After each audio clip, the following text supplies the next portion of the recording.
Arrivals. Air Streamline Flight 604, departing at 2:45 for JFK Airport in New York City, is now boarding at Gate 3. Passengers with tickets on Air Streamline Flight 604 at 2:45 to New York, please proceed to Gate 3. Excuse me, Dolores Cotton? Yes? Hi, I'm Brad Jordan from Lemon Computers. How do you do?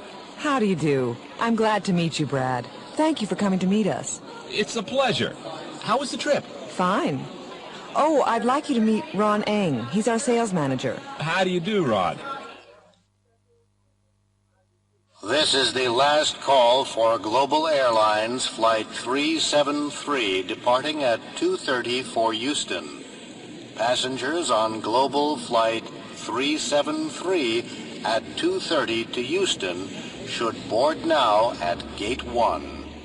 Karen! Hi, Jody. How are you doing? Great. How are you? I haven't seen you for ages. I'm all right. Are you here to meet somebody? No, my mom just left for Miami.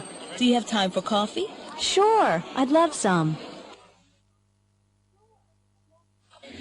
Crossland Airlines announces that Flight 127 to Houston and El Paso is now scheduled to depart at 3 o'clock from Gate 7.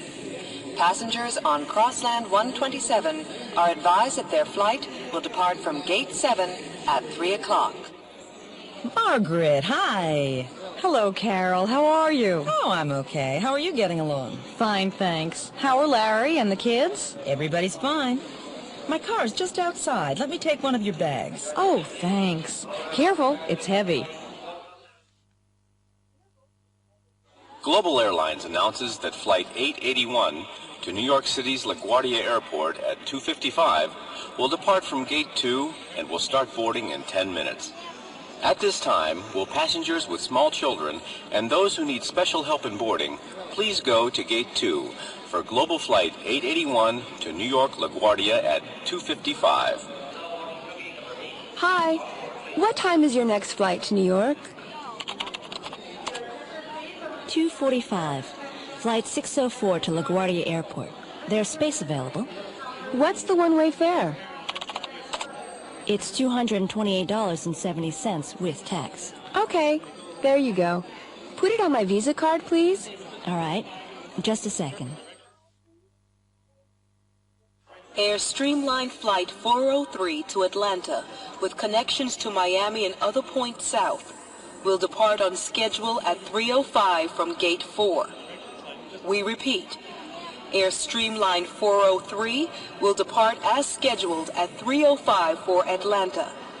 Passengers should make their seat selection at Gate 4 prior to boarding, which will begin in 5 minutes.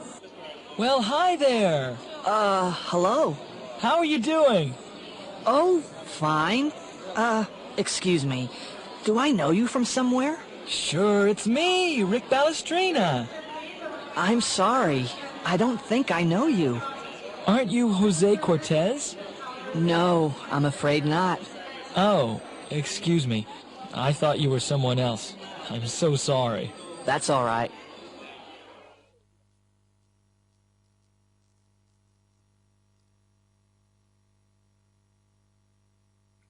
Is everything ready? This Is Your Life is a very popular show on American TV. Every week, they invite a well-known person to a TV studio. The person doesn't know that he or she will be the subject of the program. The host greets the person with, "This is your life." The person then meets friends and relatives from the past and present. They tape the program before a live audience. The taping begins at 8 o'clock. It's 6:45 now, and the director is checking the preparations with her new production assistant. The subject of tonight's show will be an actor, William Payne. The host, as usual, will be Joe Campanero. Okay, we're bringing Bill Payne here in a rented limousine. He thinks he's coming to tape a talk show appearance. We've told the driver to arrive at exactly 7:55. The program begins at 8 o'clock. At that time, Bill will be walking to the studio. Joe will start his introduction at 8:01, and Bill will get here at 8:02. Joe will meet him at the door. Camera 4 will be there. Then he'll take him to that sofa. It'll be on camera 3. Bill will be sitting there during the whole program. For most of the show, Joe will be sitting next to the sofa or standing on that X. He'll be on camera 2. The guests will come through that door, talk to Bill and Joe, and then go backstage. Now, is that clear? Yes, but, there is one thing. Well, what is it? Where will the guests be waiting before they come on? The green room, 401. Stephanie will be sitting there with them. They'll be watching the show on a monitor. She'll cue them 2 minutes before they come on. Okay, I think that covers everything.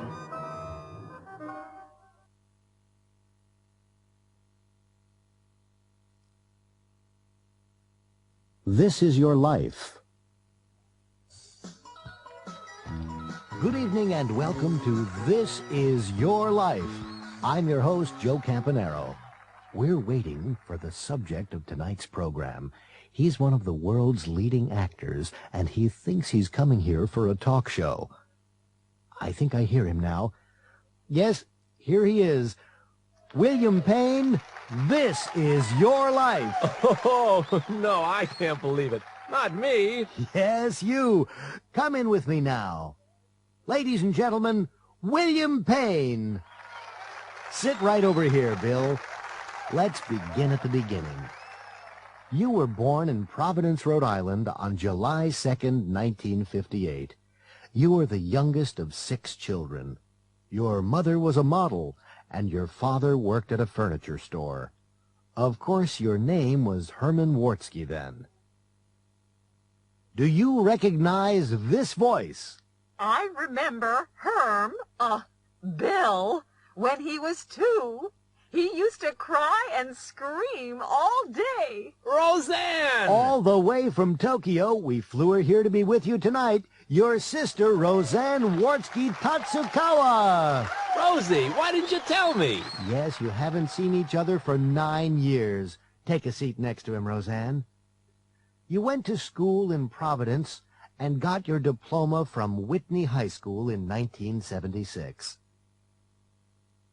Do you remember this voice? Herman, stop daydreaming. I asked you a question. Incredible, it's Mr. Thiessen. Your English teacher, Mr. Irwin Thiessen. Was Bill a good student, Mr. Thiessen? Well, not really. No, he was the worst in the class, but he was a great actor even in those days. He could imitate all the teachers.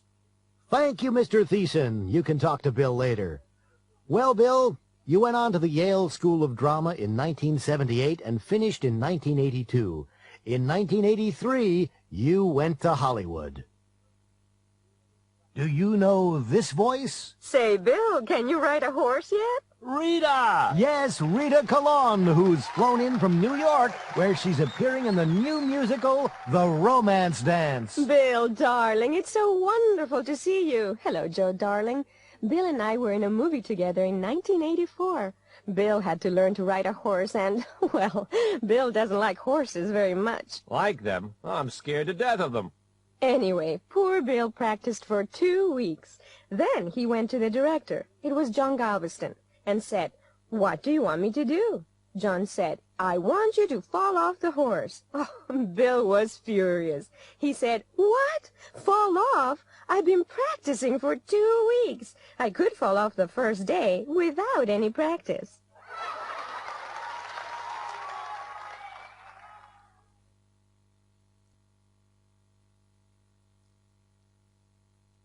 The Louisville Rally. The Louisville Rally, which started in 1991, is quickly becoming one of the most famous car events in the United States. Competitors leave from several points around North America and follow routes of approximately equal length to a rallying point, which will be Kansas City this year. Then they follow a single route to the finish. The rally consists of 6 daily stages, beginning on Sunday morning, and each competitor will have driven over 2,000 miles by Friday night. It is not a race. The winner is decided on a points system. Drivers have to maintain an average speed between control points, and there are also special tests of driving skill in different conditions on the way. Rally news from CSN, Cable Sports Network.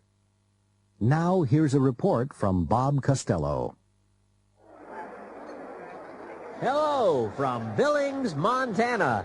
It's 9 o'clock on Monday night, September 25th, and the Pacific Northwest competitors in the Louisville Rally have just arrived here at the end of the second stage in this year's contest. Eric Rogers, who's driving a Pontiac Grand Am, is in the lead. Chris Sullivan, who won last year's rally, crashed near Spokane, Washington this morning. Chris was not hurt, but he will be unable to continue. 7 other drivers have withdrawn due to bad weather conditions. Tonight, the drivers who left from Seattle on Sunday morning will be heading into Wyoming.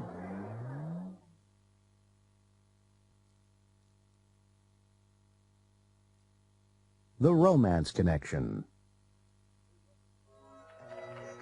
Welcome to the Romance Connection, where old-fashioned romance meets modern technology. Now here's your host, Joel Price. Good evening, ladies and gentlemen. Our first guest tonight is Roxanne Matthews. Roxanne is a financial analyst. She likes skiing, snorkeling, and eating in good restaurants. Roxanne has been to all the 4-star restaurants in the area. She loves going to the theater and the movies. She dates about once every 2 weeks. But she's tired of dating men who won't make a commitment. Hello, Roxanne. Hi, Joel. It's nice to be here. Now let's see the tapes that Roxanne saw. And then you'll get a chance to vote on who she should go out with. First, there was Mike. Hi, Roxanne. Let me tell you a little about myself. I really enjoy cooking, and I'd love to have someone to cook for. I started painting a few months ago, watercolors of sunsets at the beach, and I'm really pretty good, if I must say so myself. I like playing tennis, going skiing, and going hiking. I'm quite an athlete, really. I'm not interested in rock climbing or skydiving. I'm scared of falling, but I don't mind falling in love. Well, Mike sounds like quite the romantic. Next, there was George. Good evening, Roxanne. I enjoy getting dressed up and going out on the town. Dinner in fine restaurants, the theater, or concerts, dancing. I'm always trying new places. I get bored going to the same restaurants all the time. I also like driving fast cars and listening to my favorite CDs while I drive. I'd love having someone in the passenger seat sharing the experience with me. Well, what do you think of that, Roxanne? And finally, there was Tim. Hi, Roxanne. I love traveling to faraway places and seeing new sights. I've recently come back from a trip to the pyramids in Egypt. They're amazing. They make you believe that anything's possible. Now I'm interested in learning more about the ancient Egyptians.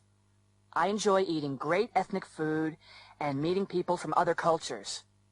I gave up traveling with other people because no one I knew had my sense of adventure, but I'm not giving up looking for someone.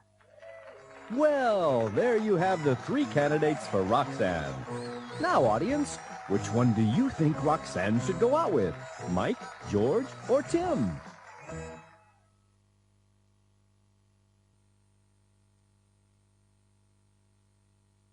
Battle of Sheridan Street. Channel 7 News Desk. We have 2 reports tonight on that continuing story from Sheridan Street. First, let's go to reporter Alan Nelson at City Hall. Report 1. Thanks, Katie. Well, right now, the City Housing Authority isn't working on anything except the Battle of Sheridan Street. It's one woman and her pets versus City Hall, and so far, she's winning. Ms. Hilda Martinez, the director of the Housing Authority, has agreed to talk with us. Ms. Martinez, has the situation changed since yesterday? No, Alan, it hasn't. Mrs. Hamilton is still in her house, and she still refuses to talk to us. What are you going to do? It's a difficult situation. We'd like her to come out peacefully. The police don't intend to arrest her, but she's a very stubborn woman. Stubborn? Well, it is her home. Yes, and it's been her home for a long time, I know. But nobody else refused to move. You see, we're going to build 400 apartments in that area. We expect to have about 1,200 people living there when the project is finished.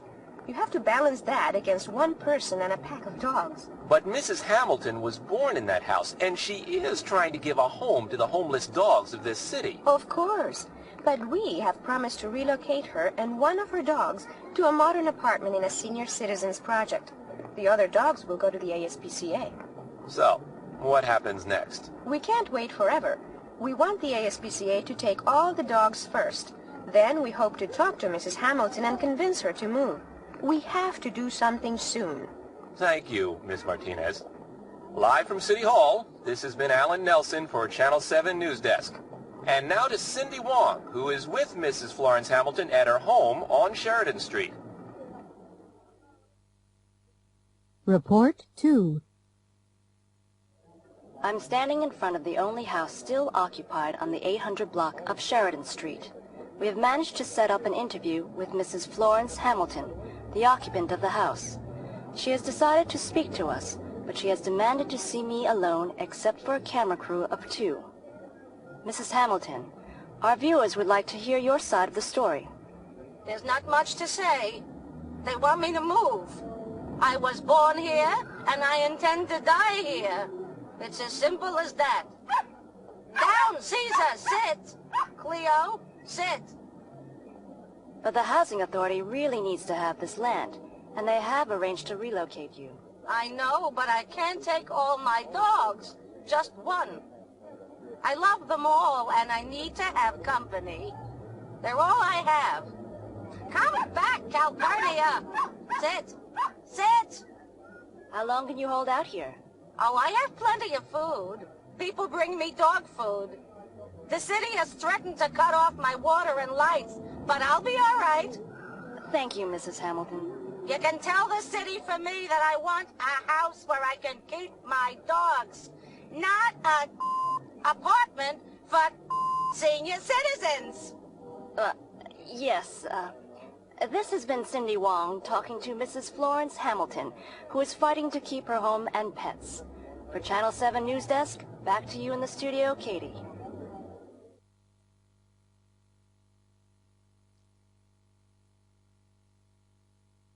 Marriage counseling. Jonathan and Barbara Weiner have been married for nearly 15 years. They have 2 children, Gary, aged 11, and Debbie, 9. During the last couple of years, Jonathan and Barbara haven't been very happy. They argue all the time. Barbara's sister advised them to go to a marriage counselor. A marriage counselor helps married couples to talk about their problems and to solve them, if possible. Sometimes Jonathan and Barbara meet with the counselor separately, and other times they meet with her together. This is Jonathan and Barbara's 3rd session with Dr. Joyce Sisters, the counselor. Oh, come in, Barbara. Have a seat. Didn't Jonathan come? Yes, he's waiting outside. He didn't want to come this week, but, well, I persuaded him to come. I see. How have things been going? Oh, about the same. We still seem to have fights all the time. What do you fight about? What don't we fight about, you mean? We fight about everything. He's so inconsiderate. How so? Well, I'll give you an example. You know, when the children started school, I wanted to go back to teaching again, so I got a job. Well, anyway, by the time I've picked Gary and Debbie up at my sister's house, she picks them up at school, I only get home about half an hour before Jonathan. Yes? Well, when he gets home, he expects me to run around and get dinner on the table. He never does anything in the house. And last Friday, he invited 3 of his friends to come over for a drink. He didn't tell me to expect them. I don't think that's right. Do you? Barbara, I'm not here to pass judgment. I'm here to listen. I'm sorry. And he's so messy. He's worse than the kids. I always have to remind him to pick up his clothes. He just throws them on the floor. After all, I'm not his mother, and I have my own career. Actually, I think that's part of the trouble. You see, I make more money than he does. Jonathan, I'm so glad you could come. Hello, Dr. Sisters. Well, I'll be honest. Barbara had to force me to come, really. Does it embarrass you to talk about your problems? Yes, it does. But I guess we need to talk to somebody. Barbara feels that you... well, that you resent her job. I don't know. I'd like her to stay home, but she's very smart. So really, I encouraged her to go back to work. With the kids in school, she needs something to do, and I suppose we need the money. How do you share the housework? I try to help. I always help her with the dishes, and I help Gary and Debbie to do their homework while she makes dinner, but she doesn't think that's enough. What do you think? I'm not here to give an opinion, Jonathan. I think we're both too tired, that's all. In the evenings, we're both too tired to talk. And Barbara, she never allows me to suggest anything about the house or about the kids. We always have the same arguments. She has her own opinions, and that's it. Last night, we had another fight. She's forbidden the kids to ride their bikes to school. Why? She thinks they're too young to ride in traffic. But then she always complains about picking them up at her sister's. I mean, they can't be tied to their mother's apron strings all their lives, can they?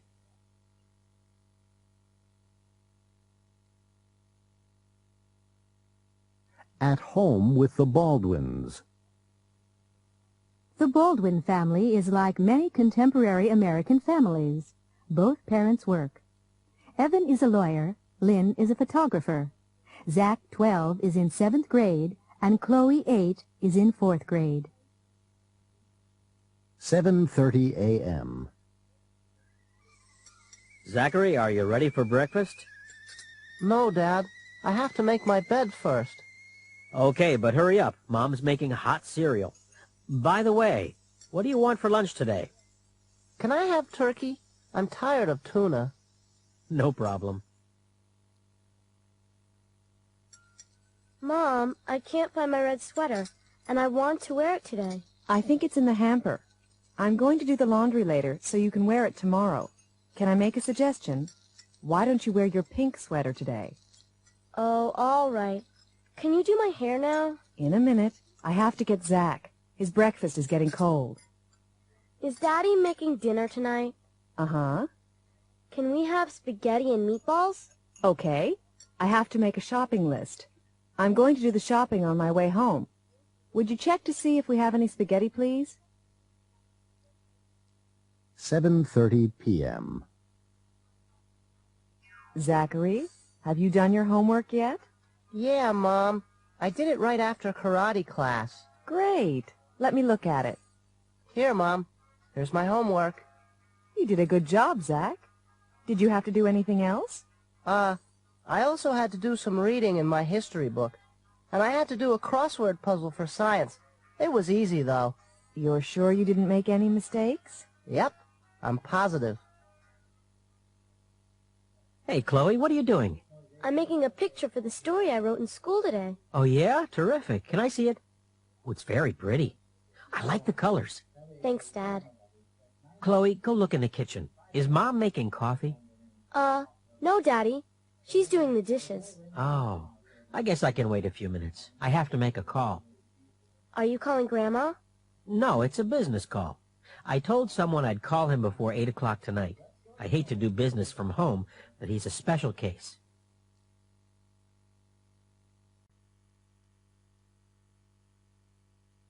Sounding polite. We use words like please, thank you, and you're welcome to be polite. But we also communicate politeness with our voice using stress, intonation, and tone. Stress is how loud syllables or words are. Intonation is the way the voice rises and falls. Tone is the manner of our expression. Listen to these sentences. The words are the same, but the message is different. The first is polite. The second is not. Polite. Could you hold the door open, please? Impolite. Could you hold the door open, please? Listen to these sentences. Write P for polite, I for impolite. Would you turn down the radio, please? Would you turn down the radio, please? Would you turn down the radio, please? Open the door, please. Open the door, please. Open the door, please. Could you make a copy of this? Could you make a copy of this? Could you make a copy of this? Can I use your stapler? Can I use your stapler? Can I use your stapler? Would you please take our picture? Would you please take our picture? Will you please take our picture? Can I get change for $1? Can I get change for $1? Can I get change for $1? Listen to the conversations. The sentence below each picture is what the speaker will say next. Predict how the speaker will say the sentence. Hurry up. We're going to be late. The train leaves in half an hour. Really? I thought we had plenty of time. Could you walk a little faster, please? Hello. I'd like to deposit this check. Certainly. Oh, you forgot to endorse it.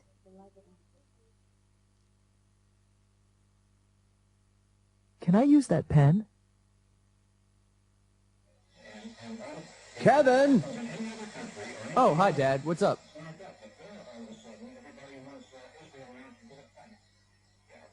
Would you mind turning off the TV?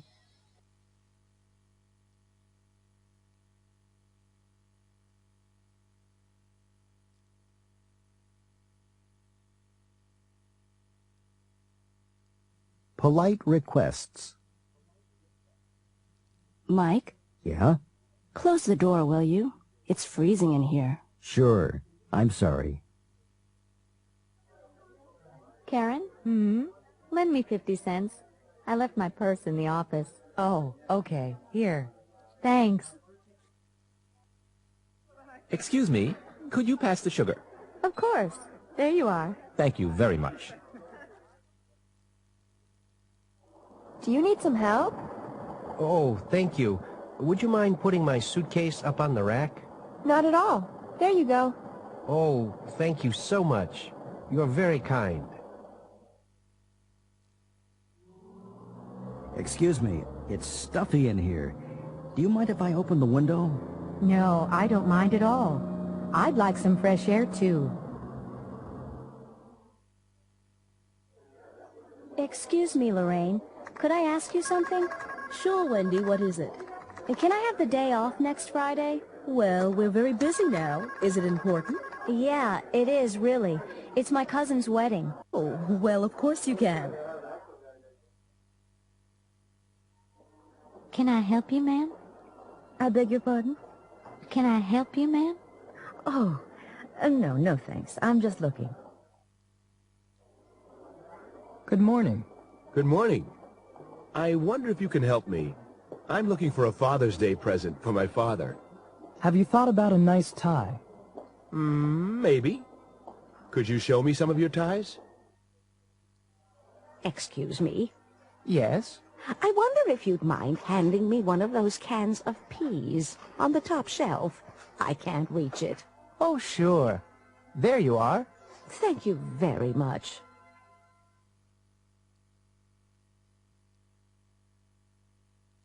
A trip to Los Angeles. James Hall has a new job with Lemon Computers in Philadelphia. He's 22 and just out of college.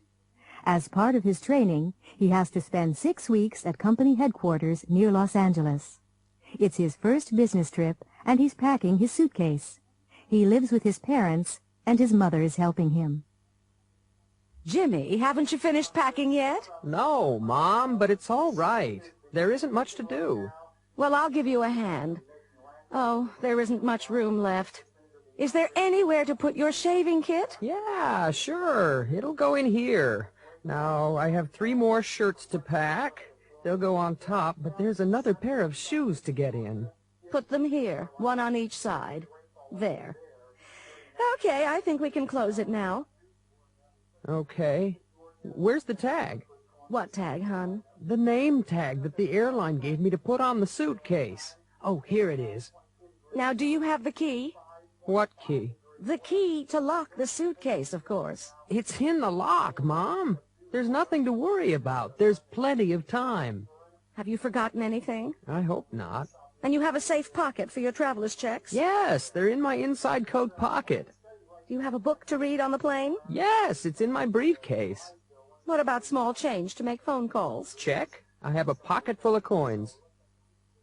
Is there someone to meet you in Los Angeles? No, Mom. I'll rent a car and go to a hotel near the office.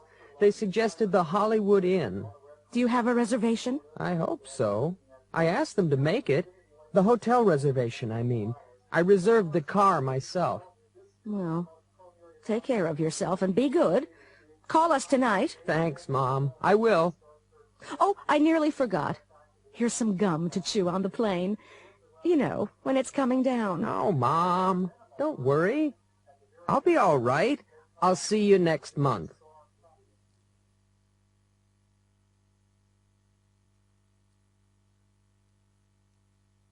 Flying to Los Angeles.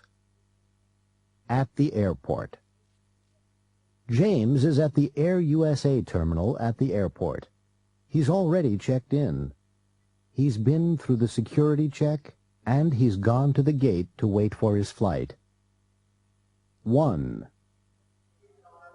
This is the last call for Flight 932 to Syracuse, now boarding at Gate 14.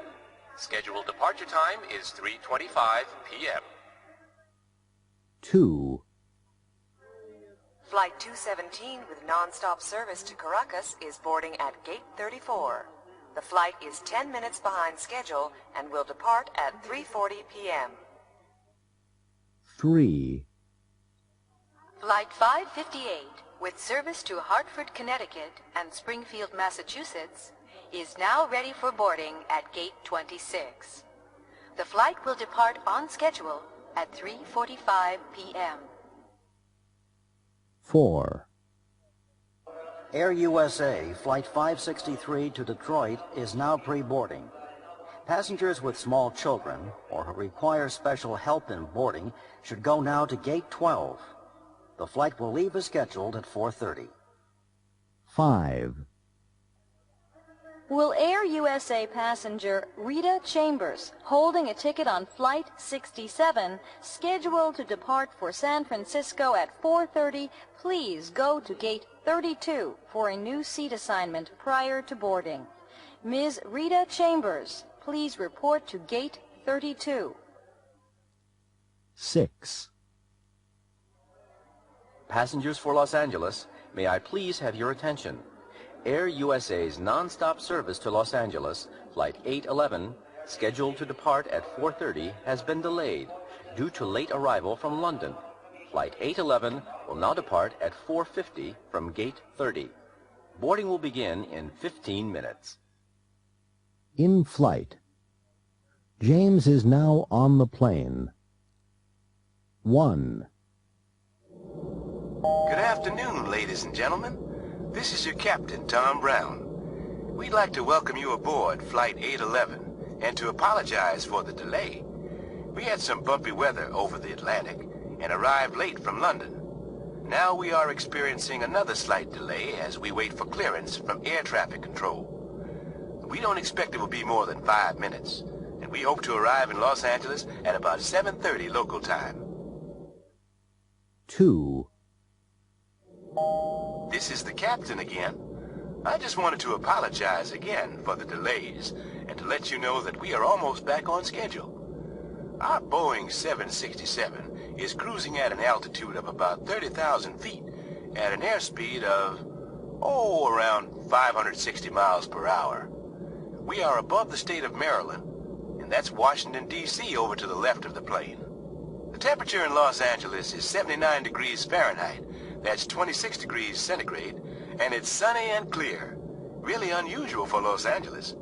We ask that while you are in your seats, you keep your seat belts fastened, just in case we hit some unexpected turbulence. 3. Ladies and gentlemen, we are beginning our approach now to Los Angeles International Airport. Please make sure your seatbelt is securely fastened and return your seat and tray to their original upright positions. 4. We hope you have had a pleasant and enjoyable flight, and we'd like to thank you for flying Air USA today. Please remain in your seat until the plane has come to a complete and final stop at the gate. If you have any questions about connecting flights, please see the Air USA agents who will meet our flight.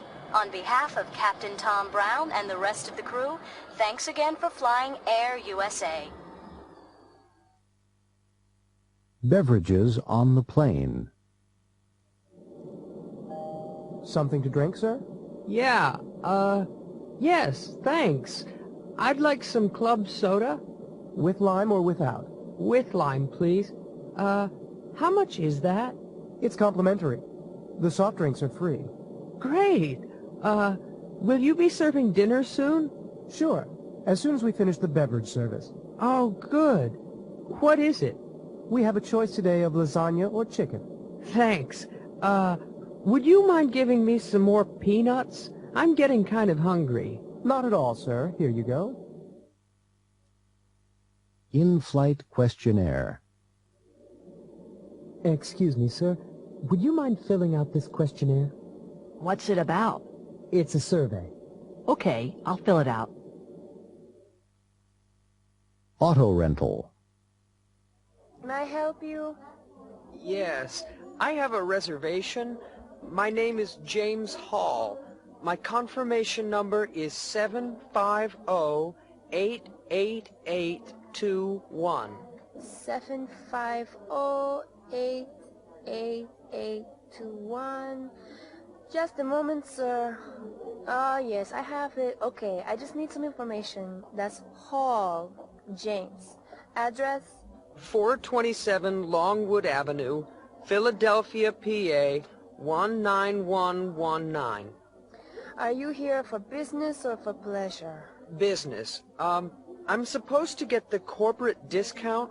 Oh, yes, I see it here. And how long will you need the car? 1 week. All right. May I see your driver's license and a major credit card? Just a moment. Oh, no.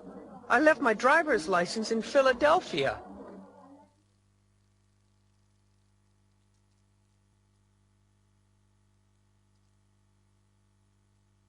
Money. Buying with a credit card. Credit cards can be used in millions of locations worldwide. They can be used for buying things by telephone. This is useful if you want to buy things from another country.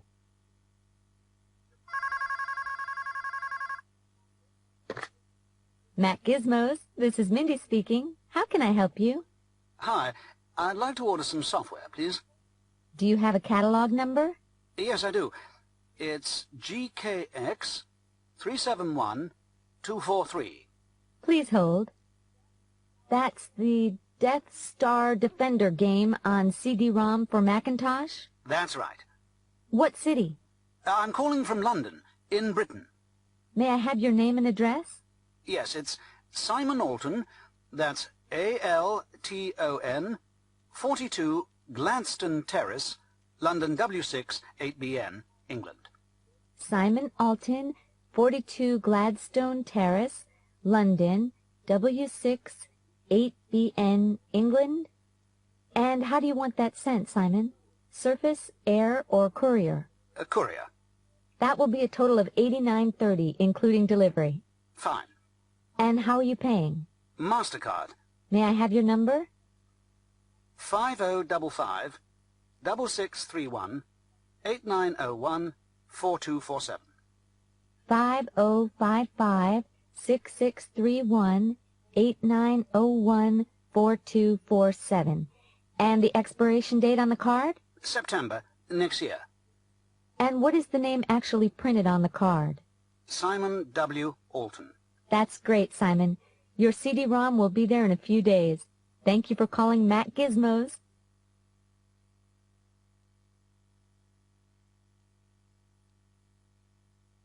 Money, money, money. Bargaining. Lynn Bunker is at a flea market in a small Connecticut town. She's just seen a glass bowl at one of the stands. She collects American glass objects made during the 1930s. She's interested in buying the bowl. Excuse me, how much do you want for this bowl? Let's see. That's an outstanding piece of depression glass, in perfect shape. It's worth $150. $150? Oh, I couldn't possibly pay that much. It's a shame. It really is nice. Hold on, lady. I said it was worth $150. I'm only asking $115. $115? Yeah, it's a real bargain. Oh, I'm sure it is. But I can't afford that. Well, look, tell you what I'll do. I'll make it an even 100. I can't go any lower than that. I'll give you 65. 65? Come on, lady. You've got to be kidding. I paid more than that for it myself. Take it for 90. It's worth every penny. Well, maybe I could give you 75. 85. That's my final price. 80. Make it 83. Okay, 83. Let me wrap it up for you. There you are, lady. A real bargain. Yeah, thanks a lot.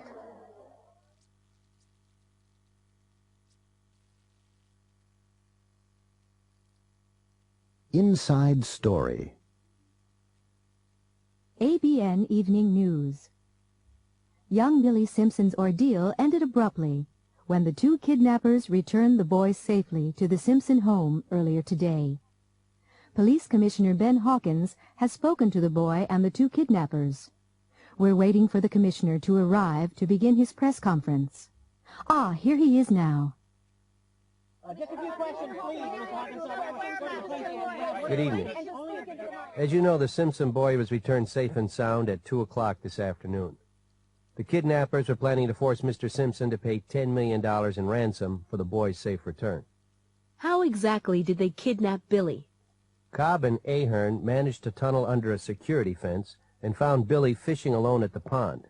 They forced Billy to go with them through the tunnel. Then they made him get into their car and lie down on the back seat. They took him to a remote, wooded area. They made the boy believe that there were wild animals in the area and that he should stay with them to be safe. That's how they forced him to stay with them. Did they harm Billy? No. After the first hour at the camp, they let him walk about freely. They were sure that he wouldn't go far. He was too scared. In fact, they made him collect wood for a fire, and he had a great time. That's when he accidentally hit Cobb in the head with a log. Is that why Cobb looks so terrible? Well, in part. Billy also got Ahern to go berry picking with him. Ahern didn't realize he was walking through poison ivy. That's why Ahern's got all those rashes on him. Why didn't Billy get rashes? He's not affected by poison ivy, but Ahern certainly is. What else happened to Cobb and Ahern?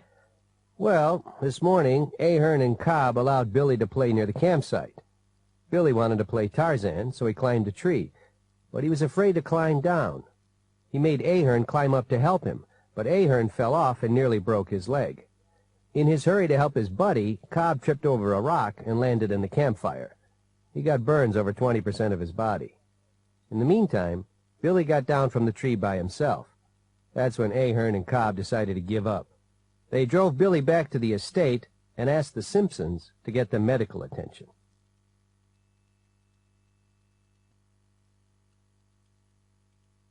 Preferences. What are you doing tomorrow night? Nothing. Why? Well, do you like music?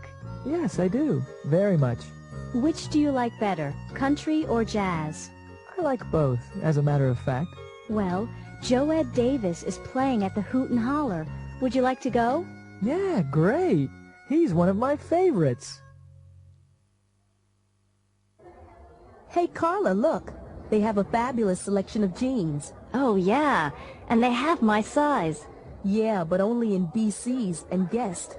Yeah. I don't like either one of them very much. I really wanted some rustlers. But they don't have them in your size. Try a pair of BC's. No, I'd rather find some rustlers somewhere else. Well, what movie do you want to see? A Moment of Peace is at the MCM, too. I'd like to see that. I'd rather not. Let's see All's Fair. Oh, no. The reviews were terrible. But it sounds like fun. A Moment of Peace is in French, and I really don't want to read subtitles. Then how about California Sunset? I'd rather not. I can't stand Steve Newman. Well, you choose then.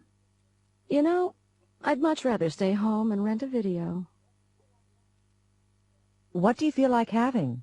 I don't know. There isn't much choice, is there? No, not really. What would you rather have? Chicken a la king or spaghetti and meatballs? I can't make up my mind. I just like a tuna fish sandwich. We can look at the regular menu if you'd like. Nah, it's not worth it. I'll have the spaghetti.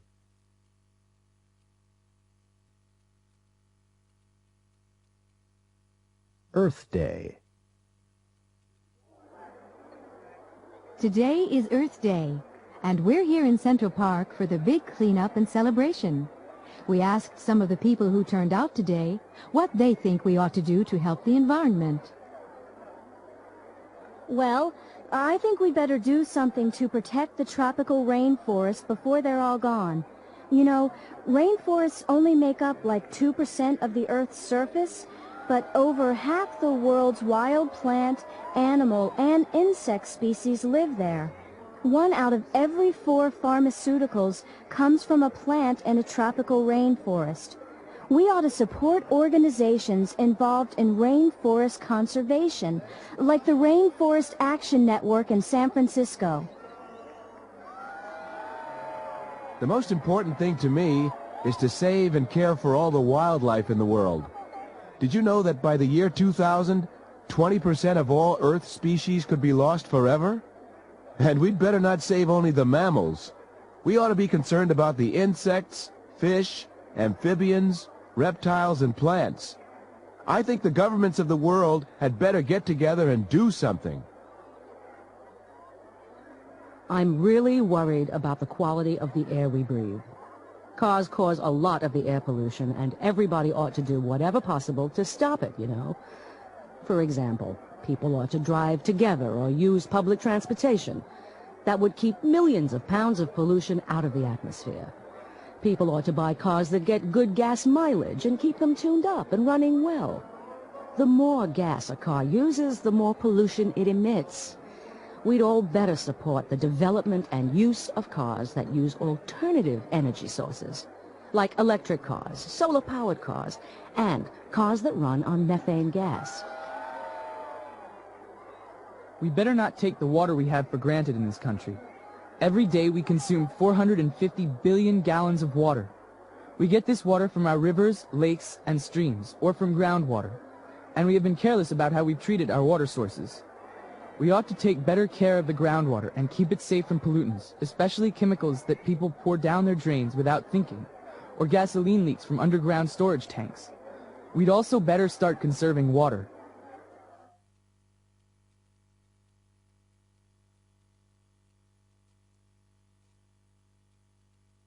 Night Flight. This is your captain, John Cook speaking.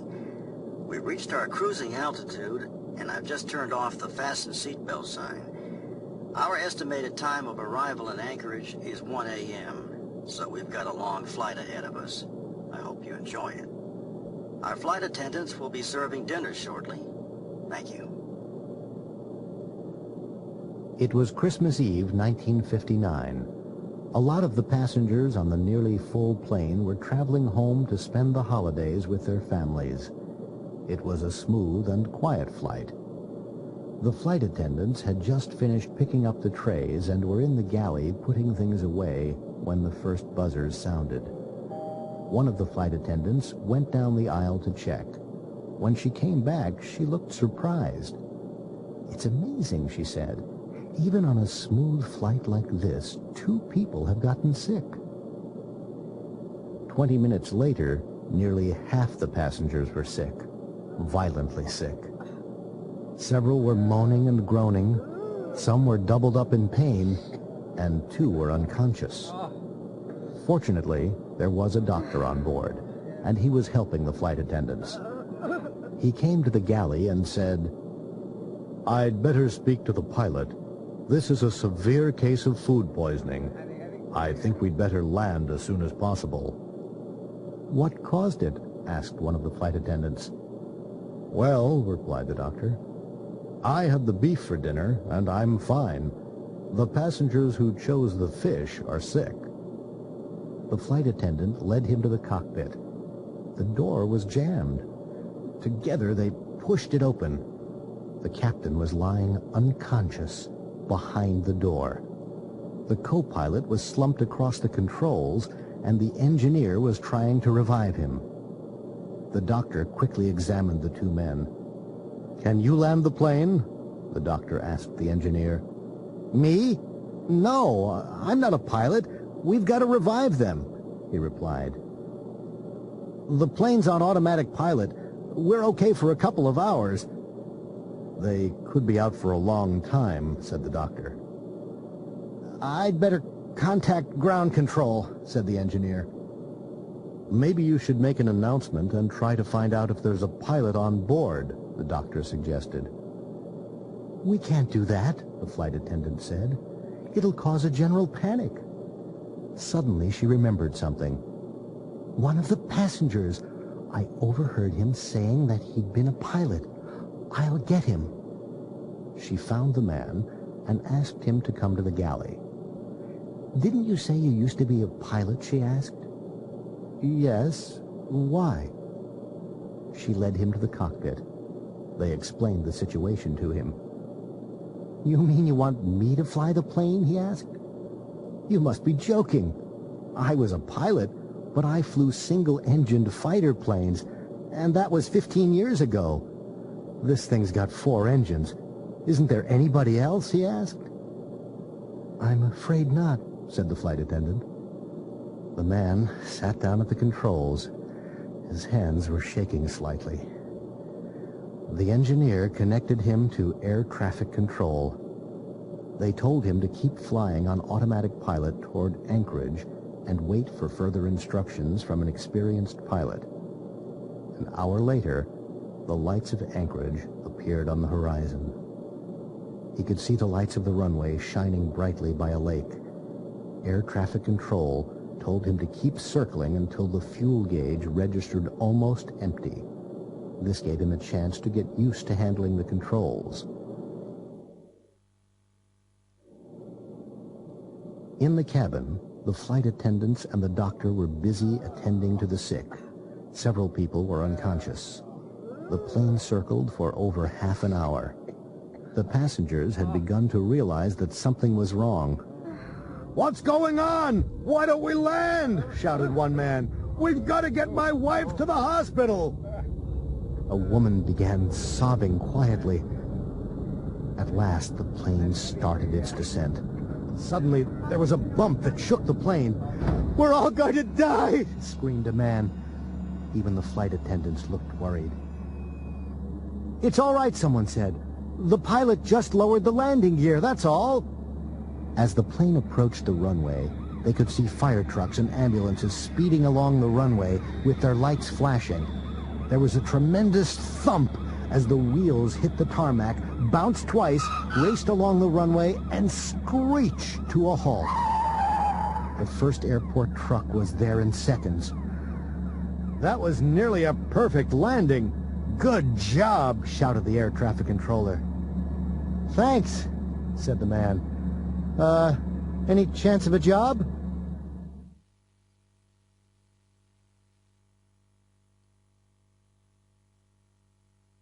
The Antique Store.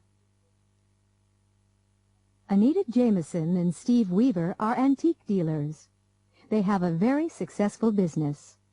They travel around the country buying antique furniture and paintings from flea markets, antique stores, and elderly people.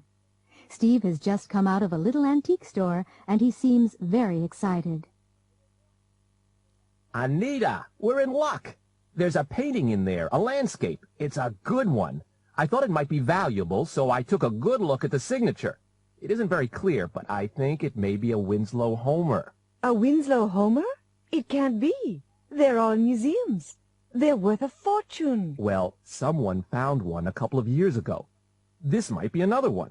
It's dirty and it isn't in very good condition. How much do you think it's worth? I don't know. Maybe $1 million. It might even be worth more. Be careful, Steve. We'd better use the old trick. Yeah, right. There's a chair in the window. It must be worth about $20. I'll offer $100 for it. She'll be so happy that she won't think about the painting. Don't say you want the painting. Say you want the frame, okay? Fine. You'd better wait in the van. I'd rather do this on my own. Steve, check the signature before you give her $100 for the chair. Don't worry, Anita. I know what I'm doing.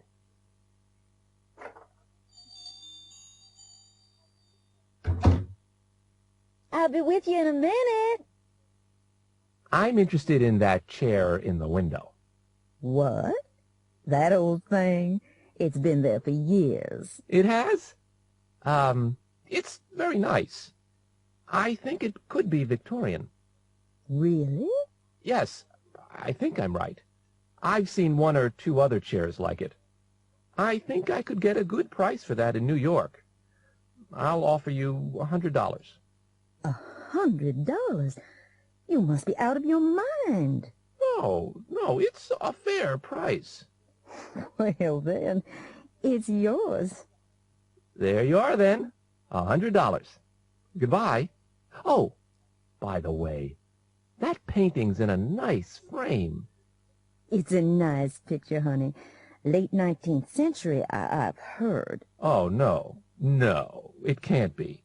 I've seen lots like it. It must be 20th century. There's no market for them. Still, I could use the frame. All right. How much will you give me for it? How about $40? Oh, no, honey. It must be worth more than that. It came from the big house on the hill.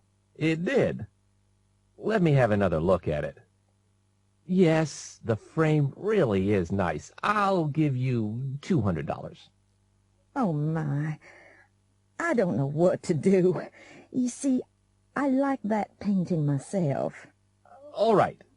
$250. That's my final offer. Let's say $275. Okay. It's a deal. Should I wrap it up for you? No, I have the van outside. It was nice doing business with you. Goodbye. Bye-bye, honey. Thank you. You come back to see us, you hear?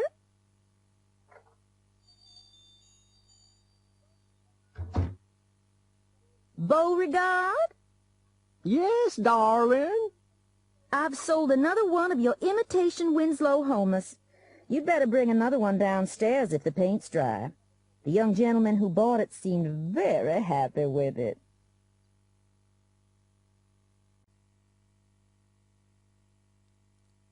Noisy neighbors. Ozzy, wake up! Huh? What? What's the matter? It can't be 7 o'clock already. No, it's 1:30. It's those people next door again. Listen! Oh, yeah. They must be having another party. They must be waking up the whole block. And they have 3 young children. Those kids couldn't be sleeping through that racket. It's disgusting. Somebody should call the police. They're all laughing. They must be having a good time. They never invite us, do they? Ozzy? Yes, dear. What is it now? Listen! They must be leaving. At last. Maybe we'll get some sleep. I hope so. It's nearly 3 o'clock. Good night, dear. Oh, no. Now they're having a fight. That figures. They always have fights after parties. Uh-oh. They must be throwing the dishes again. No. I think that was a vase, dear. Well, maybe the TV set. Or both. Ozzy, listen. There's someone in the backyard next door. Huh? It must be a cat. No, it can't be. It's too loud. What time is it? It's 5:15. Who could it be? I'd better take a look. Ooh, it's Howard, and he's carrying a shovel. Really? You don't think he's killed her, do you? Well, we haven't heard her voice for a while. No, she's probably sleeping. But what could he be doing at this time of the morning? If he has killed her, he might be burying the body. What? You don't think so, do you? He couldn't be planting tomatoes, could he? I'm going to ask him what he's doing. Hello there, Howard. You're up bright and early this morning. I haven't been to bed yet. We had a party last night. I hope we didn't keep you awake. Oh, no. We didn't hear a thing. Nothing at all. I slept like a log. Well, it was a pretty noisy party. My wife knocked over the kid's hamster cage while we were cleaning up. The poor hamster died. I'm just burying him before the kids wake up.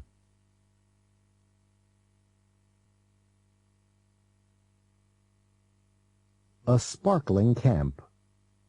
It's Friday afternoon in June at the Takabachi Summer Camp. The camp counselors are supposed to be working, but they aren't. The camp has to be ready for the first summer campers. They'll arrive tomorrow. The counselors have had lunch, and they're taking it easy in the counselors' lounge. Their camp director has just opened the door. He's brought the duty roster with him, so he knows exactly what each of them should be doing. Hey! What's going on here? Terry, what are you doing? I'm watching TV. And what are you supposed to be doing? I'm not sure. Well, let me tell you, Terry. You're supposed to be cutting the grass. Oh, right. I'm sorry.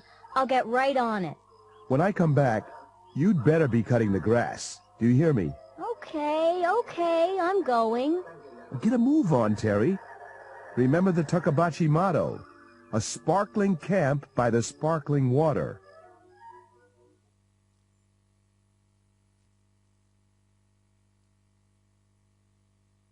A funny thing happened to me. A funny thing happened to me last Friday. I'd gone into New York to do some holiday shopping.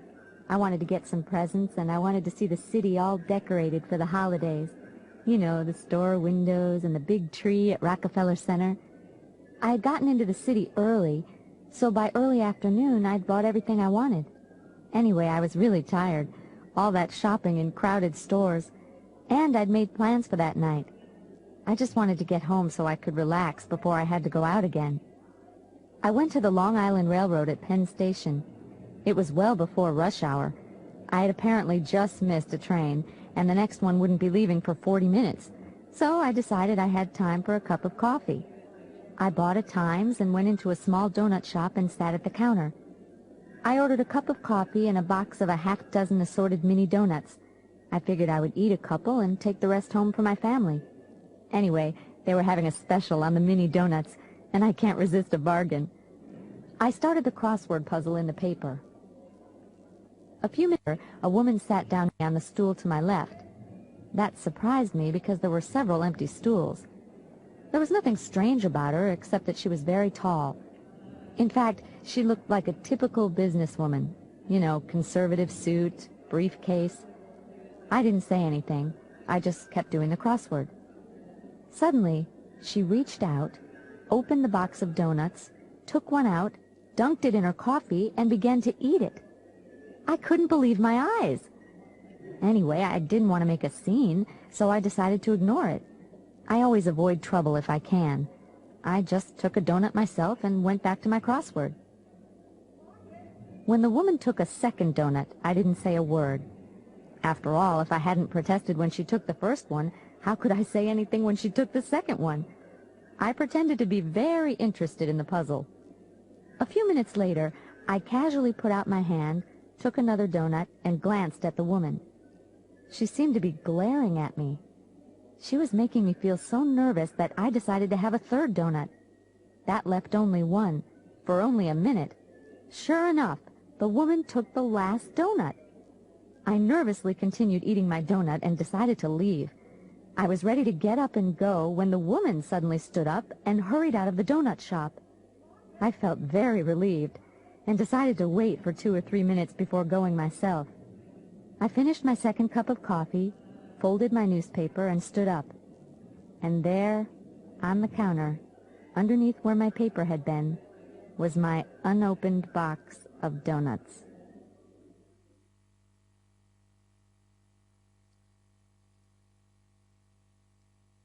Murder in New Orleans. Charles Beresford Tifton was found dead on the floor of his study in the Tifton family mansion in New Orleans. He had been shot 5 times. There were 5 people on the estate, and they all heard the shots at about 4 p.m. The police have taken statements and made the following notes about each of the 5 people. Lydia Tifton's statement. I was reading in my bedroom on the 1st floor. I heard the shots. There were 4 or 5. I wheeled myself into the hall. The study door was open. Ruth Ellen was standing in the doorway screaming.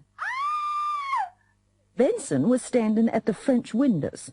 The gun was on the floor next to my husband's body. J.D.'s statement. I was in the den. I was listening to a new CD. Suddenly there were 5 shots. I thought it was Uncle Ike at target practice. Then I heard a scream. It sounded like Ruth Ellen, so I opened the connecting door to the study and saw Big Daddy lying there, Benson at the French windows, and Mama and Ruth Ellen together in the doorway to the hall. I couldn't believe my eyes. Ruth Ellen Potts' statement. I was in the living room, writing my resume. I heard the shots and ran across the hall. The door to the study was open. There was poor dear Charles, Mr. Tifton, lying in a pool of blood. I started screaming. Benson came in through the French windows. They were open. Then Mrs. Tifton arrived. She didn't say a word. She just stared at me. Benson's statement. I was about to take my afternoon walk. The doctor told me to walk twice a day for my heart. Anyway, I had just come out of the back door, and I was walking around the corner of the house when I heard shooting. I ran across the lawn to the French windows.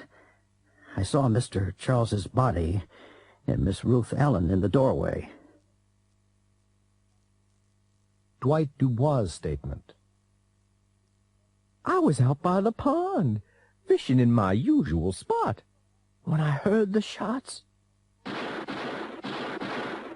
I hurried through the trees toward the house. I saw Benson running across the lawn toward the study. When I got there, everybody was in the room. Poor old Charlie was dead. I know a dead man when I see one. After all, I was in the army during the war.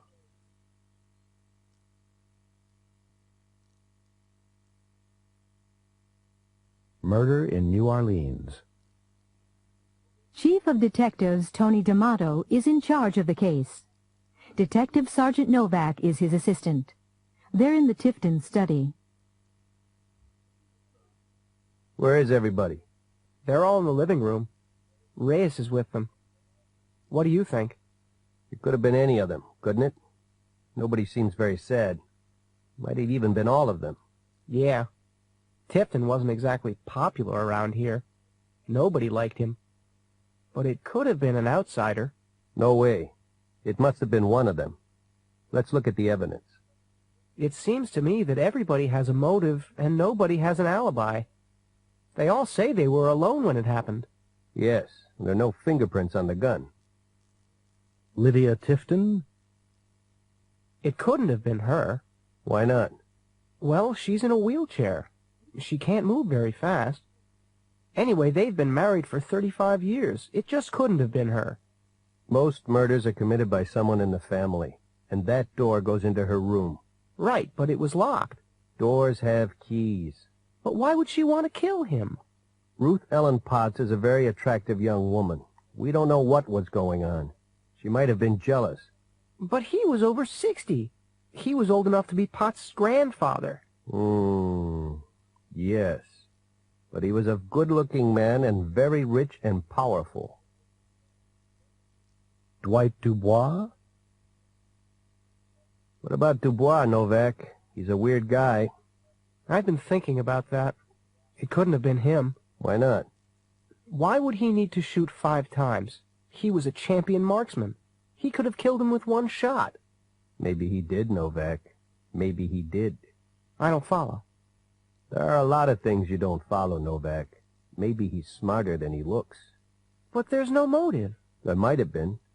I mean, there was the scandal with that land development company. But he was down by the pond. So, he could have shot him from the trees and thrown the gun into the room. Oh, yeah. Do you really think so? I don't know. It's just a theory.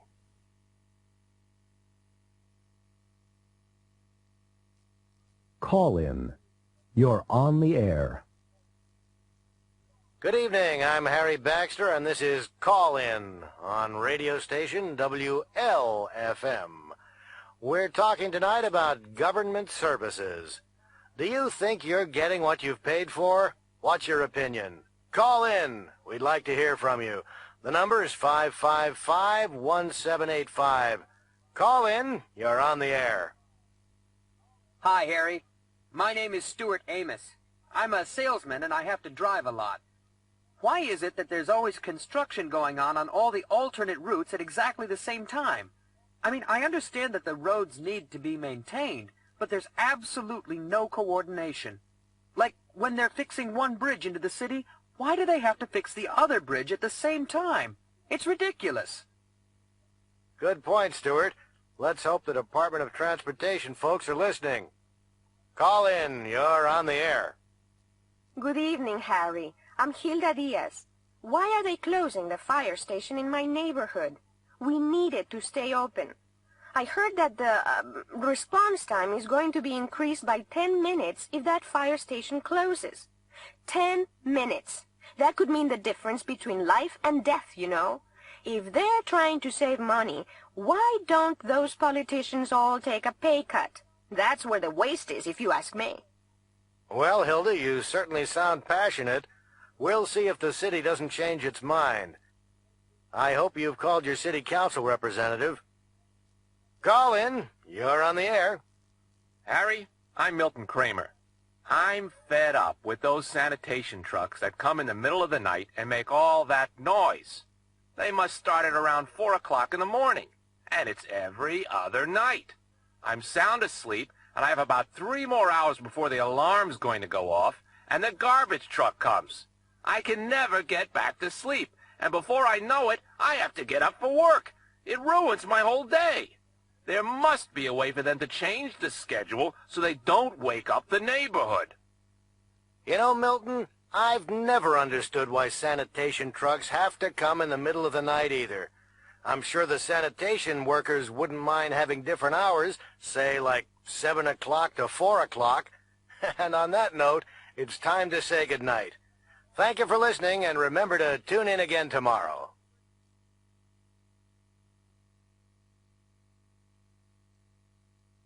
Making a complaint. Good morning. I'd like to speak to the manager. I am the manager, sir. How can I help you? Well, it's this radio. It doesn't work. Did you buy it here? What? Of course I bought it here. Look, you turn it on and nothing happens. May I see your receipt? Receipt? I don't have one. You must have gotten a receipt when you bought it. I probably did. I must have thrown it away. Aha. Well, do you have any other proof of purchase? The guarantee, for example? No. It must have been in the box. I threw that away, too. That's too bad. You really ought to have kept it. We need to know the exact date of purchase. What? I only bought it yesterday. That young man over there waited on me. Oh, I paid by credit card. I have my copy here. Oh, All right, then.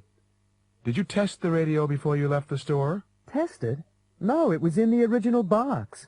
I expected it to work. It wasn't some cheap radio. It's a good brand. You should have tested it. Come on, stop telling me what I should have done and do something. Either give me my money back or give me another radio. There's no need to get impatient, sir.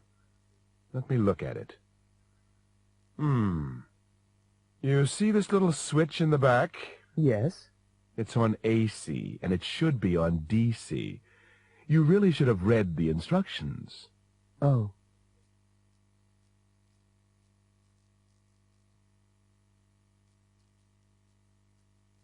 The Mary Celeste.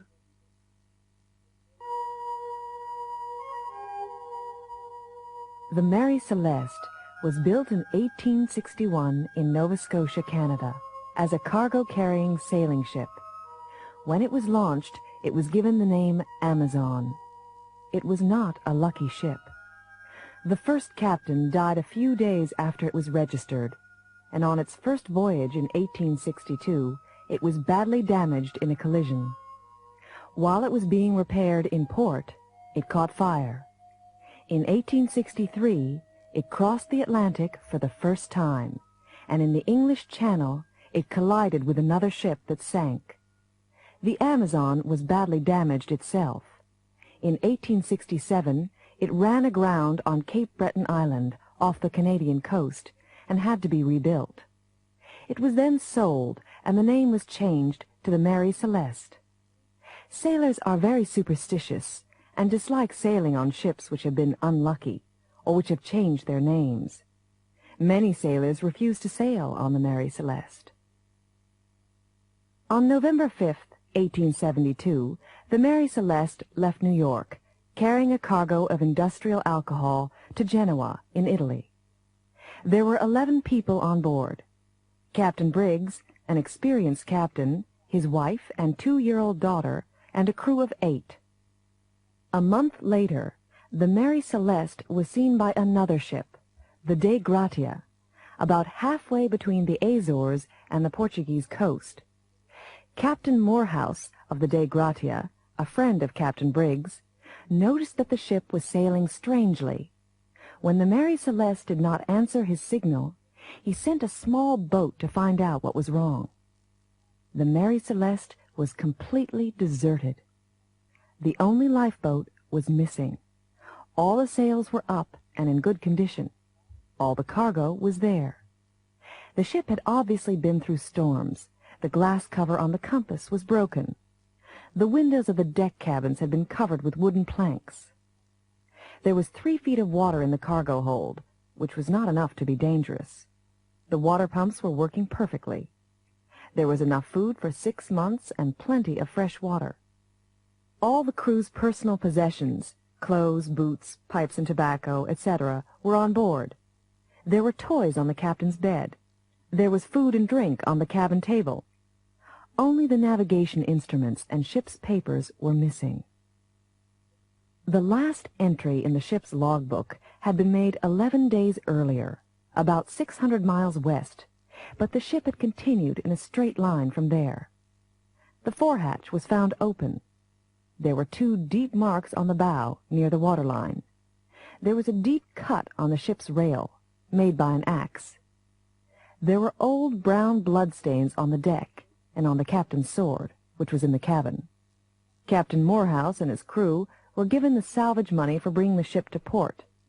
There was a long official investigation, but the story of what had happened on the ship and what had happened to the crew still remains a mystery.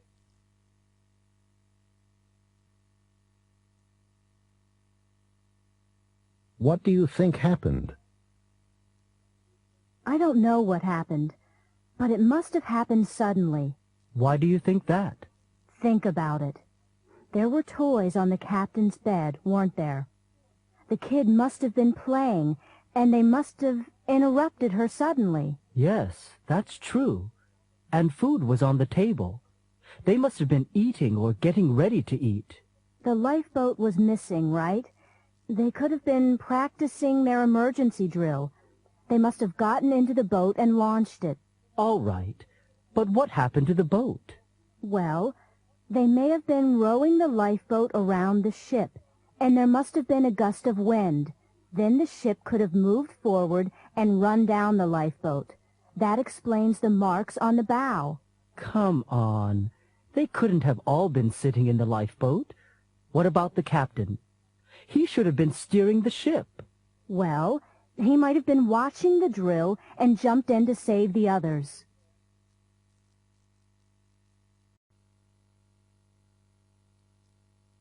Apologies. Hello? Hi, Raphael. This is Alex. Oh, hi. Did you get home all right? Yeah, thanks, but I wanted to apologize for last night. Don't worry about it. But your carpet, it must be ruined. It was so dumb of me to put my coffee on the floor. Come on, Alex, forget it. But it must have made a really ugly stain. Look, it's nothing. I was upset at first, but it doesn't look so bad this morning. Anyway, I want to pay for the cleaning. Listen, Alex, it's no big deal. Accidents happen, at parties especially. Well, if you say so, but I really am sorry. Okay. See you on Monday. Bye now. Excuse me, would you mind not walking on the grass? I beg your pardon? You aren't allowed to walk on the grass. Really? I didn't see a sign. There it is, right over there. Oh, you're right. I'm terribly sorry. Oh, good morning, Marianne. Good afternoon, Sharon. Late again, I see. Yes, I'm sorry. I couldn't find a parking place. Maybe you should have left home earlier. Yes, I know. It won't happen again, Marianne. It had better not, Sharon. This is the third time this week. Hey, you. Are you talking to me? Yeah, you. What do you think you're doing? I'm just waiting for the bus. Can't you see there's a line? Oh, there is? I'm sorry. I didn't mean to cut. I didn't realize there was a line.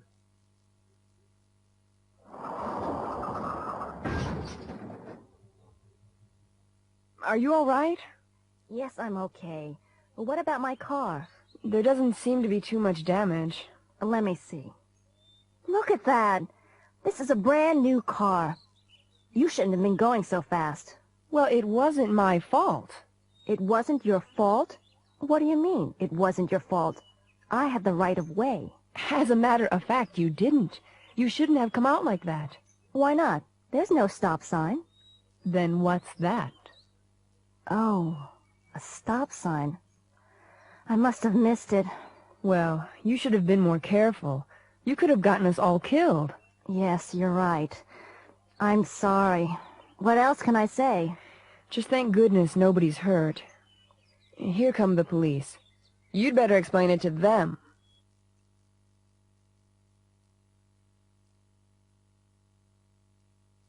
They didn't stop to tell me.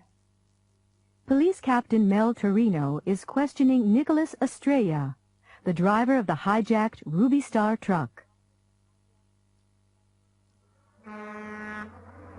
Let's start at the beginning again, Mr. Estrella.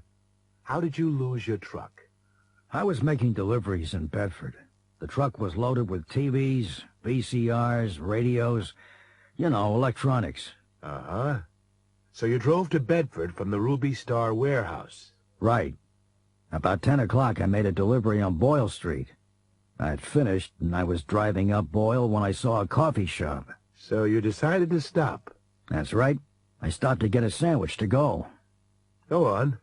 It didn't take me more than 3 minutes. I started walking back to the truck and... Did you see anybody near the truck? No, nobody. So anyway, I decided to make a phone call. I passed a magazine stand and I stopped to get change. Okay, then what? Well, I was talking to my wife when I saw the truck going down the street. I couldn't believe my eyes.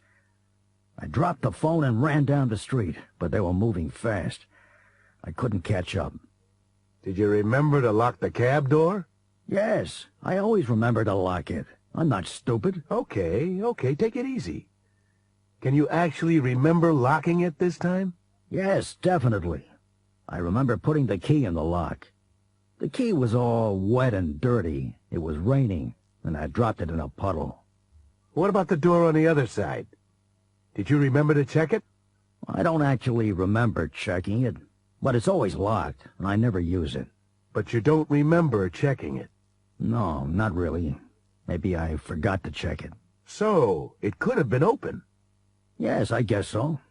But I'd bet anything it wasn't. So what's your theory? They must have had keys. They started the engine, didn't they? How did they get the keys? Don't ask me. I have no idea. They didn't stop to tell me.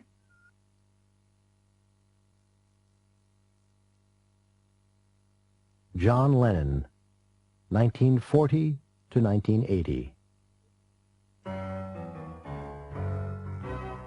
John Lennon was murdered just before 11 p.m. on December 8, 1980, outside the Dakota, the apartment building where he lived in New York City. He had just gotten out of a car and was walking to the entrance when a voice called, "Mr. Lennon." Lennon turned and was shot 5 times. The killer threw his gun down and stood there smiling. "Do you know what you just did?" shouted the doorman. "I just shot John Lennon," the killer replied. Lennon was rushed to the hospital in a police car, but it was too late. The killer was 25-year-old Mark Chapman from Hawaii. Earlier the same evening, he had asked Lennon for his autograph. In fact, he had been hanging around outside the apartment building for several days. Chapman was a fan of Lennon's and had tried to imitate him in many ways. It is said that he even believed that he was John Lennon.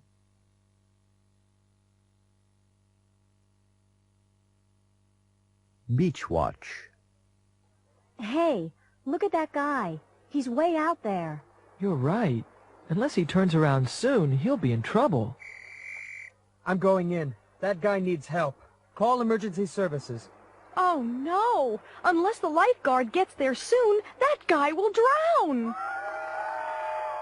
Unless the lifeguard brings him in fast, the guy will die. Unless she can get his heart going, he won't make it. I've got a pulse.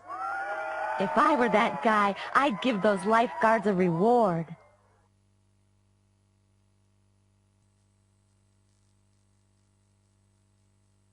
Have you seen this ad? Wanda, have you seen this ad? Yeah, it looks great, doesn't it? I called them an hour ago. They'll call back if they want me. Oh, they'll want you. You have beautiful hair. Thanks. You know I'm excited.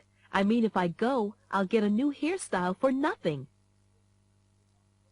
Hey, Bill, look at this ad. It looks like fun. Why don't you call them up? I'd love to, but it's a waste of time. My hair's just too short. Well, I like it the way it is. Anyway, you don't know what they might do. Oh, that wouldn't bother me. If I had longer hair, I'd call them up. Actually, your hair is pretty long now. Pablo, look at this. It sounds great. And you have a decent car. But there are some disadvantages. Every job has disadvantages. Oh, I don't know. I'm willing to try it, but I won't take it if they don't pay the phone bill. Pam, did you see this? Yeah. You aren't interested, are you? No, there are too many things wrong with it. Like what? Are you kidding? You wouldn't have any security. You wouldn't earn anything if you didn't work all day long every day. And I wouldn't take a job in sales if they didn't provide a car. Look at the address. Some hotel. I'd never work for a company if they didn't even have an office. Tina, what do you think of this ad? It was in last Sunday's paper, too. I called. I have an interview tomorrow. Do you think you'll get it? They seem very interested on the phone. I think they'll offer me the job. So you're going to France? I didn't say that. I won't take the job unless they give me a round-trip ticket. It'll be hard work, and I won't go unless they offer me a good salary. There's a job in France in the paper. Yeah, I know. I wouldn't dream of taking it. Why not? You've always wanted to work overseas. It's hard work, isn't it? One night off a week. But the money might be good. Well, I wouldn't take it unless they pay me a really good salary, with a longer vacation and more free time. And I certainly wouldn't go anywhere overseas unless my ticket was round trip.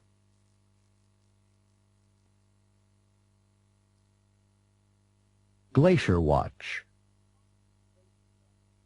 Carmen Melvin is from Miami, Florida. She's on vacation in Alaska, and she's taken a flight-seeing trip to a glacier.